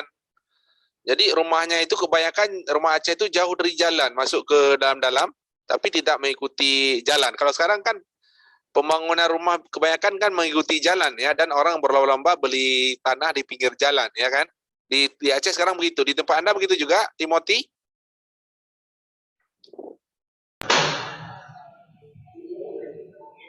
Kalau di sini, setahu saya rumah adatnya kurang lebih sama seperti itu, Pak. Jadi kayak lebih mungkin masih mengikuti jalan, tapi tempatnya sangat berjauh-jauhan. Tapi berbeda dengan rumah Aceh yang bisa dipindahkan. Kalau rumah yang joglo itu sudah dibuat pondasinya seperti itu, jadi nggak bisa dipindahkan seperti itu. Oke, jadi rumah joglo itu berarti pondasinya udah permanen ya. Kalau rumah Aceh enggak, tiangnya itu kalau Anda lihat itu tidak menancap ke tanah, dia hanya berada di atas tanah dan dibuat semacam batu atau pondasi untuk meletakkan tiangnya supaya memang tidak langsung bersentuhan dengan tanah, selain untuk menjaga keseimbangannya juga. Nah, jadi pada saat misalnya ada orang ingin membangun rumah beton, baik misalnya, dan pada saat membangunnya nanti kena bagian rumah Aceh, ini rumah Aceh ini bisa dipindahkan. Dipindahkan, dibuat khanduri, bahasa Aceh seperti itu, semacam khanduri, apa istilahnya ya? Bukan pesta.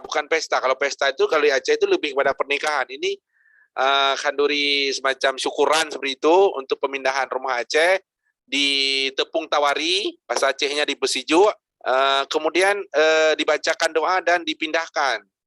ke belakang misalnya beberapa meter, ke depan atau ke samping atau bisa ke kiri, ke kanan, ke depan, ke belakang.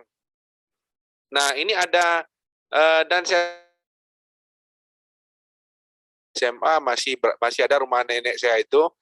Memang saya melihat dipindahkannya karena memang waktu itu mau dibangun rumah mamak saya di depannya, rumah beton, sehingga rumah beton itu mengenai rumah Aceh, sehingga rumah Aceh ini dipindahkan.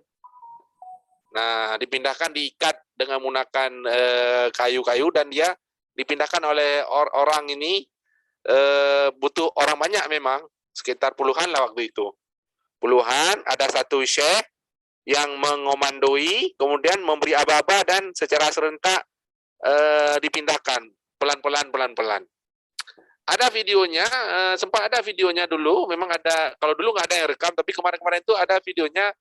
Nanti akan saya coba share ya ke Ibu Safriana ya, bagaimana mungkin bisa di-share ke Spada juga bagaimana cara pemindahan rumah Aceh itu. Sangat sangat menarik dan sangat unik kalau kita lihat. Memang kekompakan, kebersamaan dalam pemindahan rumah Aceh itu sangat terasa gitu. Nah, ini yang unik dari rumah Aceh yang mungkin di beberapa tempat rumah adat lain mungkin yang tidak ada. Kalau di rumah Gadang pernah dipindahkan? Bukan dibongkar ya, Adia? Karena rumah Padang, rumah Aceh saya lihat hampir sama, juga ada tiang-tiangnya ya. Mana Adia nih? Maaf. Cuman ada ijuk, Pak. Gentengnya hijau. Gentengnya hijau. Tapi kalau tiang-tiang kayaknya nggak terlalu ada. Ya, tiang-tiangnya bentuknya kayu semua. Enggak, maksudnya pernah dipindahkan, bukan dibongkar ya, bukan dibongkar dibangun baru, enggak. Kalau rumah Aceh itu bisa dipindahkan. Bukan dipindahkan 3 km, 4 km ya, dipindahkan misalnya 10 meter, 20 meter seperti itu. Tanpa dibongkar. Saya kurang tahu deh Pak kalau soal itu. Iya, soalnya kalau Padang saya lihat hampir sama ya, ada bentuknya ya, karena ada tiang juga ya kan? Ya betul. Oke, ya ada lain? Disilakan.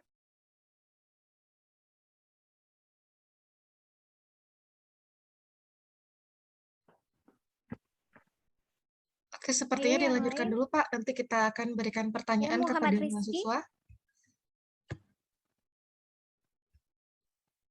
Mungkin dilanjutkan aja dulu karena ini waktunya hampir habis ya. Nanti di sesi akhir kita ajukan pertanyaan.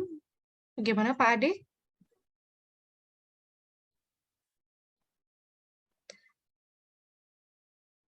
Atau langsung saja kita ajukan pertanyaan nih. Boleh. Nilai-nilainya gitu. Boleh. Nilai kunjungannya. Boleh. Saya izin bertanya, boleh? Pak.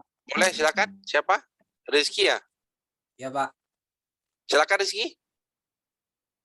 Mengenai dunia perkayuan ya, Pak. Ya, silakan. Kayu yang ada di rumah Aceh itu kan kayu khusus ya, Pak? Yang jadi pertanyaan tuh, kayu khusus itu dibudidayakan apa enggak, Pak, kalau di Aceh, Pak? Kasih, Pak.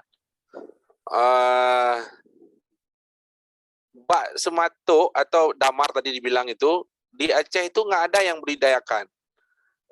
Kalaupun ada, itu seperti kata Timothy tadi, itu jati yang dibudidayakan di sini. Tapi Semato itu memang tumbuh liar dia di hutan. Tumbuh liar di hutan dan diameter pohonnya besar-besar itu. Besar dia, dan sifat pohonnya itu memang keras dan kalau untuk mebel seperti itu kayaknya kurang cocok itu Rizky, makanya tidak ada yang berdayakan. Dia berat, lebih berat dari jati malah, dan lebih keras dari jati. Kalau dipotong itu pernah saya lihat tuh suaranya macam apa istilahnya ya, macam bergesek besi itu. Kalau mesin pemotong itu atau gergaji itu seperti memotong besi, hampir sama. Itu sifat pohon Semato itu. Jadi memang sangat keras dia. Makanya karena tidak cocok. Biasanya kan kayu yang dibudidayakan itu lebih ke yang mebel dan sifatnya ringan tapi tahan lama seperti jati. Kemudian kalau di Aceh itu sekarang juga ada istilahnya, lupa saya namanya, pohonnya itu banyak dibudidayakan di daerah Tamiang, itu Aceh Tamiang. Apa namanya ya? Sengon ya kalau nggak salah saya. Pohon sengon. Pernah dengar ya, Rizky ya? Belum pernah dengar. Sengon itu juga umurnya yang juga relatif cepat ya. Daripada jati kan 15 tahun, kalau sengon biasanya 5 tahun, 10 tahun. Nah, kalau sematuk lebih lama lagi usianya. Baru bisa diambil kayunya di atas 20 tahun. Makanya dia tidak ada yang budidayakan itu, Rizky. Makanya dulu itu memang orang Aceh itu mengambil pohon kayu itu memang apa istilahnya, dari hutan, memang benar-benar dari hutan dulu itu. Dan tidak asal tebang. Berarti kalau untuk sekarang masih gampang atau susah Pak untuk nyarinya Pak? Nah, sekarang kan hutan Aceh itu hampir semuanya kan kalau Rizky lihat itu dalam pengawasan kan Taman Ekosistem Lauser itu. KEL namanya, KEL. Ya kan, Taman Nasional Lauser, TNGL ya. Taman Nasional Gunung Lauser. Itu membentang memang hampir seluruh Aceh itu. Jadi pohon-pohon itu memang kebanyakan di Lauser. Di PD sendiri misalnya di daerah dataran tinggi itu, misalnya yang di daerah Tangse, Gempang itu ya, daerah dataran tinggi. Nah, dulu di situ. Nah, sekarang karena ada undang-undang illegal logging itu yang melarang pengambilan kayu. Nah, itu juga yang menyebabkan rumah Aceh sekarang makin susah, atau makin orang tidak mau susah untuk membangunnya, karena memang susah nanti untuk merawatnya dan susah untuk membangunnya karena kayunya itu yang terbatas dan sangat mahal sekarang kayunya. Nah, saya yakin kendala di tempat teman-teman semua juga itu mungkin ya, kayu, karena rumah dulu kan pasti semuanya bangunnya dari kayu ya, dan kayu-kayu pilihan, dan itu juga yang menyebabkan. Kalau misalnya pertanyaan Rizky tadi, kenapa nggak ditanam kayunya aja?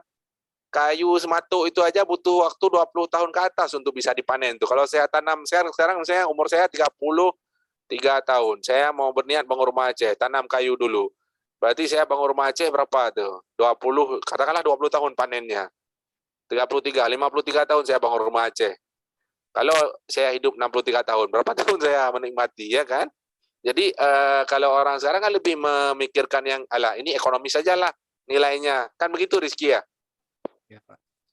Nah, tapi kebanyakan rumah Aceh yang tinggal sekarang itu yang bangunnya bukan dia, itu yang bangunnya leluhur-leluhur, nenek-nenek moyang, seperti kata Adia tadi itu, apa namanya, nenek mama yang ke atasnya itu, dan sudah bisa dibilang sudah berpuluh tahun mungkin rumah itu, seperti rumah Tuku Umar yang kemarin kita lihat itu sudah berapa puluh tahun mungkin ya. Nah, jadi kalau dibangun sekarang ada kayu, biasanya yang dibangun sekarang bukan dari kayu yang diambil dari hutan lagi, justru rumah Aceh yang dibeli sudah dibongkar. Nah, itu yang dibeli biasanya sekarang Rizky, dan dibangun, direhab, misalnya seperti kafe-kafe di mana Aceh ini yang dibangun yang menggunakan rumah Aceh itu biasanya. Terima kasih. Boleh satu pertanyaan lagi Kak Pak? Boleh, silakan Rizky. Oke, ini nanti untuk yang lain siap-siap ya, nanti akan ditanyakan terkait nilai-nilai tentang kunjungan ya yang kemarin, museum dan ke makam. Jadi nanti siap-siap nih jawabannya disiapkan, akan ditanyakan satu-satu. Oke ya, baik, saya kembalikan ke Pak Ade. Silakan Rizky. Menyangkal dari penjelasan Ibu yang waktu minggu kemarin ya Pak, tentang rumah Aceh, Ibu sempat menjelaskan kalau yang udah nikah itu biasanya suaminya itu disuruh makan di dalam kamar gitu Pak. Nah, yang jadi pertanyaan itu, kenapa sih makan di dalam kamar itu Pak? Ada makna tersendirinya nggak untuk orang Aceh gitu Pak? Ada rencana nikah ke Aceh, baru saya bilang. Kalau nggak ada, Kak, saya bilang kayaknya nih. Apa Pak? Ada rencana nikah ke Aceh, Rizky. Baru saya bilang. Kalau nggak saya bilang. Insya Allah kalau ada jodohnya Pak. Oke, ini mungkin nanti Ibu Juni ini bisa cari ini mungkin nih untuk Rizky ini. Soalnya dia udah senyum dia tadi itu. Kenapa sih begitu? Kan ini pertanyaannya ya, kenapa begitu? Nah, itu bagian dari adab. Nah, dulu, malah ini yang lebih menarik. Dulu di Aceh itu antarlintu namanya, atau bahasa Indonesianya itu mengantar mempelai pria ke tempat perempuan, itu namanya antarlintu. Itu tidak dilakukan siang hari, malah malam hari. Dulu itu. Dulu dilakukan malam hari, dan kendurinya malah sampai 7 hari 7 malam itu di rumah pihak perempuannya dulu itu.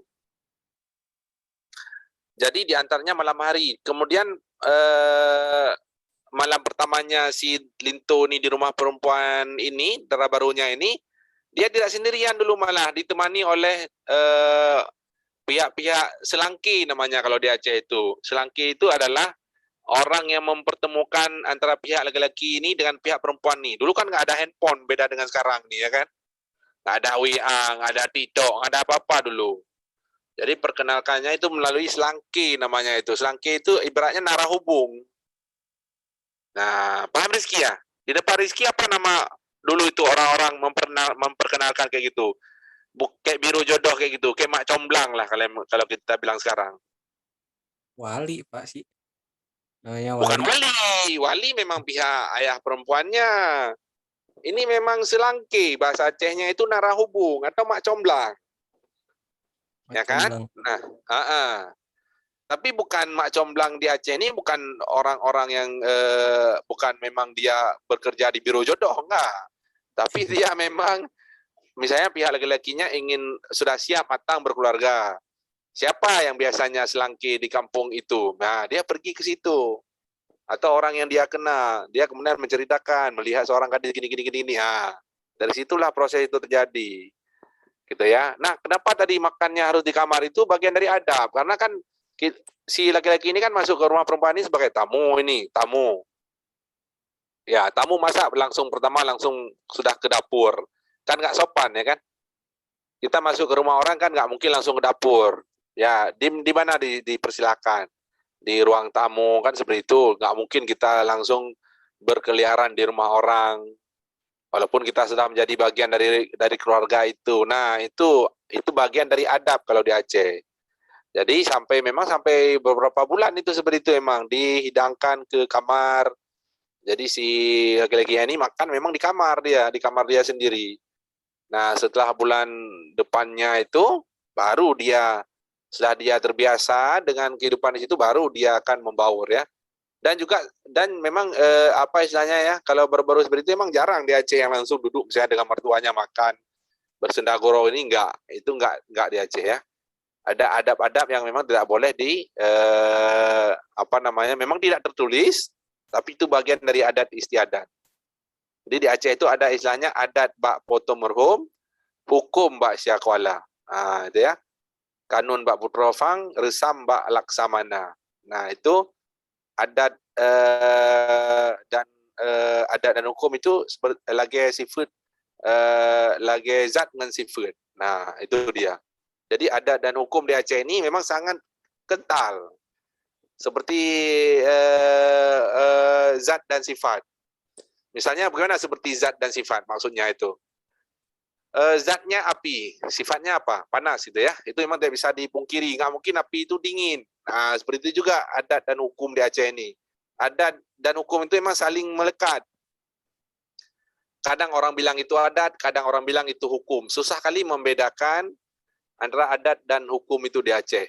Dan kebanyakan adat dan hukum di Aceh ini memang dipatuhi dan karena memang terikat dengan hukumnya, baik hukum secara negaranya, hukum secara norma-norma yang berlaku di Aceh, walaupun memang tidak tertulis, gitu ya. Tapi sangat dijunjung tinggi di masyarakat Aceh ini. Nah, itu mungkin yang bisa saya jelaskan, Rizky ya. Untuk lebih jelasnya harus dipraktekkan berarti ini. Rizky harus kemari berarti. Atau saya praktekkan makan di kamar aja, Pak. Akan beda rasanya. Akan beda rasanya dengan makan yang dihidangkan di sini itu. Itu ya Rizky ya. Baik, ya, terima yang kasih, lain Pak. silakan. Terima kasih Rizky.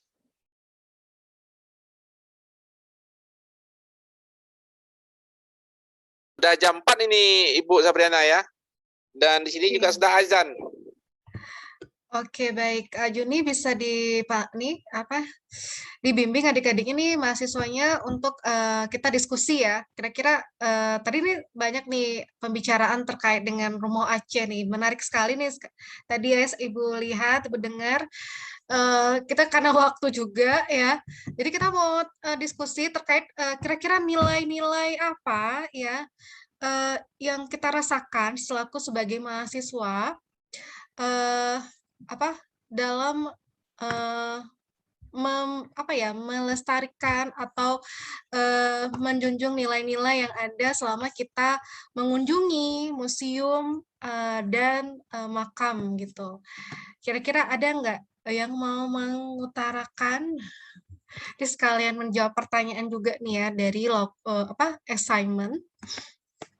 Mungkin Kak Juni bisa panggil satu-satu nih ya, untuk menjawab pertanyaan dari Ibu tadi, kita diskusi bareng. Kira-kira nilai apa? Silakan Kak Juni. Baik, Ibu. Oke, kita panggilkan ke Rifan Eriansah. Ada nggak orang yang? Rifan? Rifan, boleh dijawab. Silakan Rifan. Jawaban kamu apa? Itu Bu, menambah jiwa nasionalisme para mahasiswa. Karena dengan mengunjungi museum atau makam para raja, jadi membuat mahasiswa mengingat atau mengenal sejarah dari bangsa Indonesia. Itu Bu. Oke, bagus. Bisa mengenal sejarah ya bangsa Indonesia. Baik, selanjutnya siapa? Rifan sudah?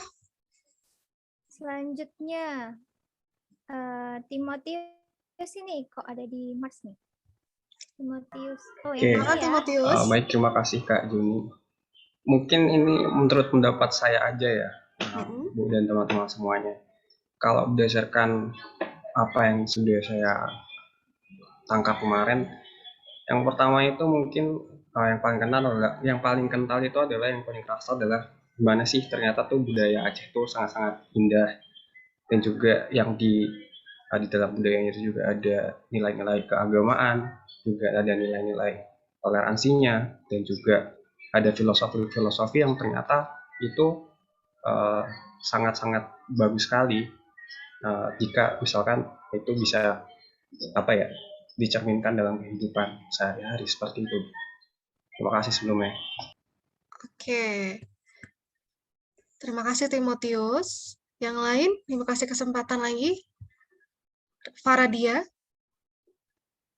Ini membantu untuk nilai juga ya. Jadi ini mohon ditanggapi ya. Silakan Faradia. Ya Bu, kalau dari saya sendiri, selain tadi sudah dijelaskan ada nilai sejarah, terus juga nilai keagamaan. Yang saya dapat dari kegiatan kebinekaan ini, khususnya dari si rumah adat ini, pertama dari arsitekturnya. Saya mengenal bahwa orang dulu ternyata kalau misalnya bikin sesuatu tuh semua pakai perhitungan gitu, semua ada rumus dan ada filosofisnya. Bahkan tadi kayak di bawahnya itu Ibu sempat bilang itu biasa buat jalanan gajah ataupun sekedar tempat ngumpul-ngumpul ataupun penyimpanan sesuatu. Terus tadi juga bapaknya juga bilang itu sekarang bisa loh jadi garasi gitu. Nah, berarti ini nilai-nilainya selain nilai-nilai yang tadi disebutkan kayak sejarah segala macam, kita juga dapat nih kalau sebagai mahasiswa ya, berarti sebelum kita memulai sesuatu, kita harus mempertimbangkan dan memikirkan makna dari sesuatu yang kita lakukan tersebut gitu, Bu. Kayak filosofisnya membangun si rumah adat ini. Gitu. Baik, bagus sekali. Bagus sekali Faradia ya. Oke, nanti Ibu tanggapi ya. Ibu mau dengar yang lain dulu. Yang lain, Amanda, silakan Amanda. Baik, terima kasih Ibu atas kesempatannya. Kalau dari saya lebih lebih tertarik ke yang ke makam itu ya Bu. Menurut saya nilai-nilai yang bisa kita ambil sebagai mahasiswa itu gimana caranya mempertahankan kemerdekaan. Seperti dulu kan cara mempertahankan kemerdekaan itu kan dengan kekuatan gitu ya, dengan kekerasan. Mungkin sekarang kita sebagai mahasiswa bisa menambah kemerdekaan itu dengan pengetahuan, Bu. Kita harus bisa semakin semakin berusaha untuk menjadi negara maju yang berkembang, yang bisa jadi tuh para pahlawan kita tuh nggak sia-sia untuk mendapatkan kemerdekaan. Kita bisa meneruskan itu dengan baik. Itu sih Bu yang saya ambil dari dari sejarah Sultan Iskandar Muda, gimana dulu dia melakukan usaha untuk mempertahankan Indonesia dari tangan Belanda, seperti itu Bu. Terima kasih. Oke, dan itu pun tidak mudah ya. Jadi setiap proses itu ada perjuangannya. Ya, tidak langsung merdeka, ada perjuangannya. Bagus sekali Amanda. Yang lain, silahkan. Ini ada Bu, dari via chat. Oke. Siapa? Dari Afriska.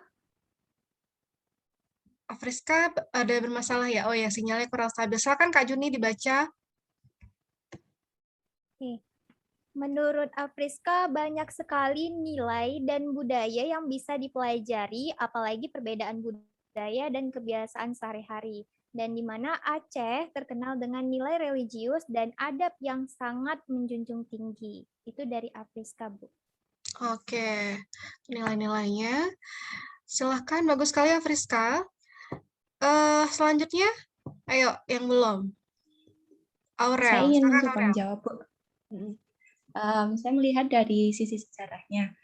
Dengan mengunjungi Museum Aceh, saya bisa mengenal dan belajar mencintai peninggalan dan budaya di Indonesia. Bisa juga belajar dari kurator pertama Museum Aceh, yaitu Stemhaus, yang merupakan orang Belanda. Saat itu Stemhaus pun sudah mencintai kebudayaan Indonesia. Maka dari itu kita yang rakyat Indonesia tidak boleh kalah mencintai kebudayaan Indonesia sendiri. Terima kasih. Ya, benar sekali. Oke, lanjutnya siapa nih yang belum? Tadi dari Aurel. Ayo, tidak ada? Tidak ada di sini? Rofi Syifaur. Kira-kira menurut kamu nilai-nilai apa sih yang bisa kamu dapatkan setelah melakukan kegiatan minggu kemarin? Semenjak saya belajar di modul Nusantara ini, banyak pelajaran sih Bu yang saya dapatkan. Yang pertama yaitu bahwa Indonesia ini beragam-ragam budayanya Bu, terutama di Aceh Bu, yang masih sangat kental dengan budayanya gitu Bu.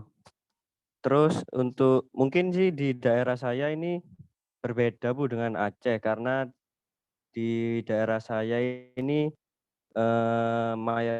bukan mayoritas sih, kebanyakan orang-orangnya itu dari beberapa daerah Bu. Makanya di daerah saya itu tidak begitu terlihat budaya yang benar-benar asli di kota saya Bu. Namun ada sih yang sangat kental budayanya, seperti di Aceh itu di bagian suku Tengger Bu, di Gunung Bromo sana Bu. Budayanya sangat kental Bu, seperti di Aceh gitu. Baik. Terima kasih Raffi. Yang lain ada lagi? Tidak ada nih, sambil adik-adik ini mahasiswanya menjawab pertanyaan di assignment juga ya. Jadi nanti diingat kembali. Nah, Ibu tanggapi, bagus sekali jawabannya ya. Yang paling penting yang kita dapatkan adalah bahwa yang pertama, bahwa budaya kita itu beragam, ya. Tadi ada beberapa yang sudah dijelaskan oleh Pak Ade, ya, asal-asal filosofinya, ya, dan itu pun memiliki makna dan adat istiadatnya. Nah, kita sebagai mahasiswa tuh harus menjaga adat budaya kita supaya kita punya identitas gitu kan. Kita banyak sekali nih ya terpapar oleh budaya-budaya asing kayak Korea, Jepang gitu ya. Kita boleh menyukai budaya orang, tapi kita jangan lupa dengan budaya kita juga punya keistimewaan gitu. Jadi kenapa orang zaman dulu tuh mempertahankan adat gitu? Kenapa adat itu dijunjung tinggi? Karena itulah yang membentuk karakter manusia yang berakhlak, berbudi luhur gitu ya. Jadi ibu mau mahasiswa sekalian di sini itu juga seperti itu. Jadi kita menjunjung tinggi adat-adat kita gitu ya, mematuhi adat-adabnya. Misalnya kalau perkuliahan ya, kalau secara langsung yang zaman dulu kan kita nggak mengalaminya, tapi yang sekarang nih dari segi perkuliahan, belajar gitu ya. Kalau kita misalnya mengikuti perkuliahan, bagaimana kita menghargai ilmu dulu. Ya, ilmu itu kita hargai seperti apa. Nah, kalau kita misalnya lagi Zoom seperti ini, ya kita duduk yang manis gitu ya, mendengarkan pengarahan ya, kemudian mengajukan pertanyaan ya, menghidupkan kamera gitu. Dan itu juga salah satu adab. Nah, itu juga itu harus dipertahankan kita sebagai mahasiswa. Itu yang membedakan mahasiswa dengan yang bukan mahasiswa. Jadi Anda bersyukur sekali ya mendapatkan ilmu-ilmu yang berguna seperti ini. Nah, itu tadi. Kemudian yang kunjungan kita ke museum, ke makam, itu juga menanamkan jiwa patriotisme dalam diri kita. Apa itu jiwa patriotisme? Jiwa patriotisme di sini adalah kita mencintai asal kita, kita menghargai bangsa kita yang sudah berjuang ya. Begitu banyak perjuangan ya, dan itu pun tidak mudah. Nah, kita lihat kemarin kan itu sisa-sisa perjuangannya di makam ya, dan sempat pernah dihilangkan juga makamnya. Nah, itu pun tidak mudah dan ternyata itu membuktikan bahwa setiap sesuatu kemerdekaan keberhasilan itu dilalui dengan sejumlah proses. Jadi itu yang harus kita ingat. Jadi kita harus melewati proses. Jadi Anda saat ini juga sedang berjuang gitu ya, berjuang mendalami ilmu, kemudian memahami tentang budaya, tentang ilmu-ilmu Nusantara, itu juga kita sama-sama sedang berjuang. Beda perjuangan kita yang dulu berperang dengan darah ya kan. Kalau kita berjuang mungkin mengeluarkan keringat saja gitu ya. Nah, itu dia untuk mahasiswa ke depan ya. Jadi kalau kita ingin dengan kita mengunjungi museum ya, makam, itu juga merupakan kita mengingat kembali perjuangan-perjuangan pahlawan kita. Itu yang paling penting. Dan nanti ada kebinekaan tentang kenali asalku dan etnografi. Itu saatnya mahasiswa explore, nanti Anda di sini, adik-adik mahasiswa, itu mengeksplor budaya-budaya yang ada di sekitar Anda dan melakukan kunjungan di beberapa tempat daerah yang kebiasaan-kebiasaan di sana seperti apa. Boleh dalam bentuk video TikTok ataupun dalam video YouTube. Ya, itu nanti ada tuh bagian itu nanti bakalan ada. Karena kenapa tadi banyak yang ditanyain, malah ada yang nggak tahu ya apa itu nama rumah adatnya gitu ya. Itu tujuannya supaya kita tuh saling mengenal ya, saling mengenal. Oke, nggak apa-apa kita belum tahu, nanti kita ke depan akan explore nanti ya. Dan itu nanti ada biayanya, sudah pernah dijelaskan kan saat kalian menonton di video YouTube ya, ada biayanya. Nanti disimpan, pengeluaran-pengeluarannya itu disimpan, nanti kita akan coba kumpulkan ya, kita laporkan dalam bentuk nanti laporan ya. Oke, gitu dia. Itu saja dari Ibu, dan untuk refleksi hari ini, semoga kita semua memperoleh nilai-nilai yang bermanfaat ya, yang nggak bermanfaatnya dilupakan ya. Mohon maaf jika masih ada kekurangan, maksudnya kekurangan ya dalam penyampaian karena kita menggunakan virtual ya. Dan nanti semoga nanti kalau misalnya luring ya, ini kan jadwalnya mungkin Ibu kenapa ya jadwalnya kok berubah-ubah gitu. Karena ini tentatif kita sesuaikan dengan sikon karena nanti siapa tahu ada luring ya. Itu jadwal juga bisa berubah ya kunjungannya. Mungkin nanti kalau luring kita akan camping gitu, camping ke daerah Takengon ya. Ada di sana ada camping di situ. Nanti kita akan saling mengenal lebih jauh lagi. Kalau misalnya luring ya, kalau luring dan disetujui. Kalau tidak ya udah nggak apa-apa, mimpi aja dulu. Atau kita nanti berkunjungnya di lain hari. Itu ada tuh camping atau outbound di daerah Takengon, itu ada tempat wisatanya memang ya. Itu boleh bagus sekali untuk mahasiswa nanti untuk menanam jiwa toleransinya lebih dalam lagi ya. Semoga aja ya, berdoa saja. Oke, kalau gitu terima kasih untuk hari ini dan silahkan dikerjakan assignment-nya. Waktu pengumpulannya sampai besok ya. Ibu menjaga-jaga ini takut nanti ada jaringan atau yang servernya down ya. Jadi sampai besok pukul 8 tolong diperhatikan baik-baik. Nah, besok kita akan ketemu sama tokoh inspiratif dan Ibu mau Anda di sini adik-adik mahasiswa itu harus lebih aktif. Nah, ini kan kenapa lebih aktif? Karena itu mempengaruhi nilai Anda. Nah, ini kalau yang mau dapat nilai A nih ya, ayo lebih kreatif ya. Karena Anda nih mahasiswa ya, mahasiswa tuh harus kreatif ya. Oke. Sebenarnya udah pada lelah semua di sini ya. Oke, tetap semangat ya. Semoga kita semua dalam keadaan sehat. Ibu akhiri. Assalamualaikum warahmatullahi wabarakatuh.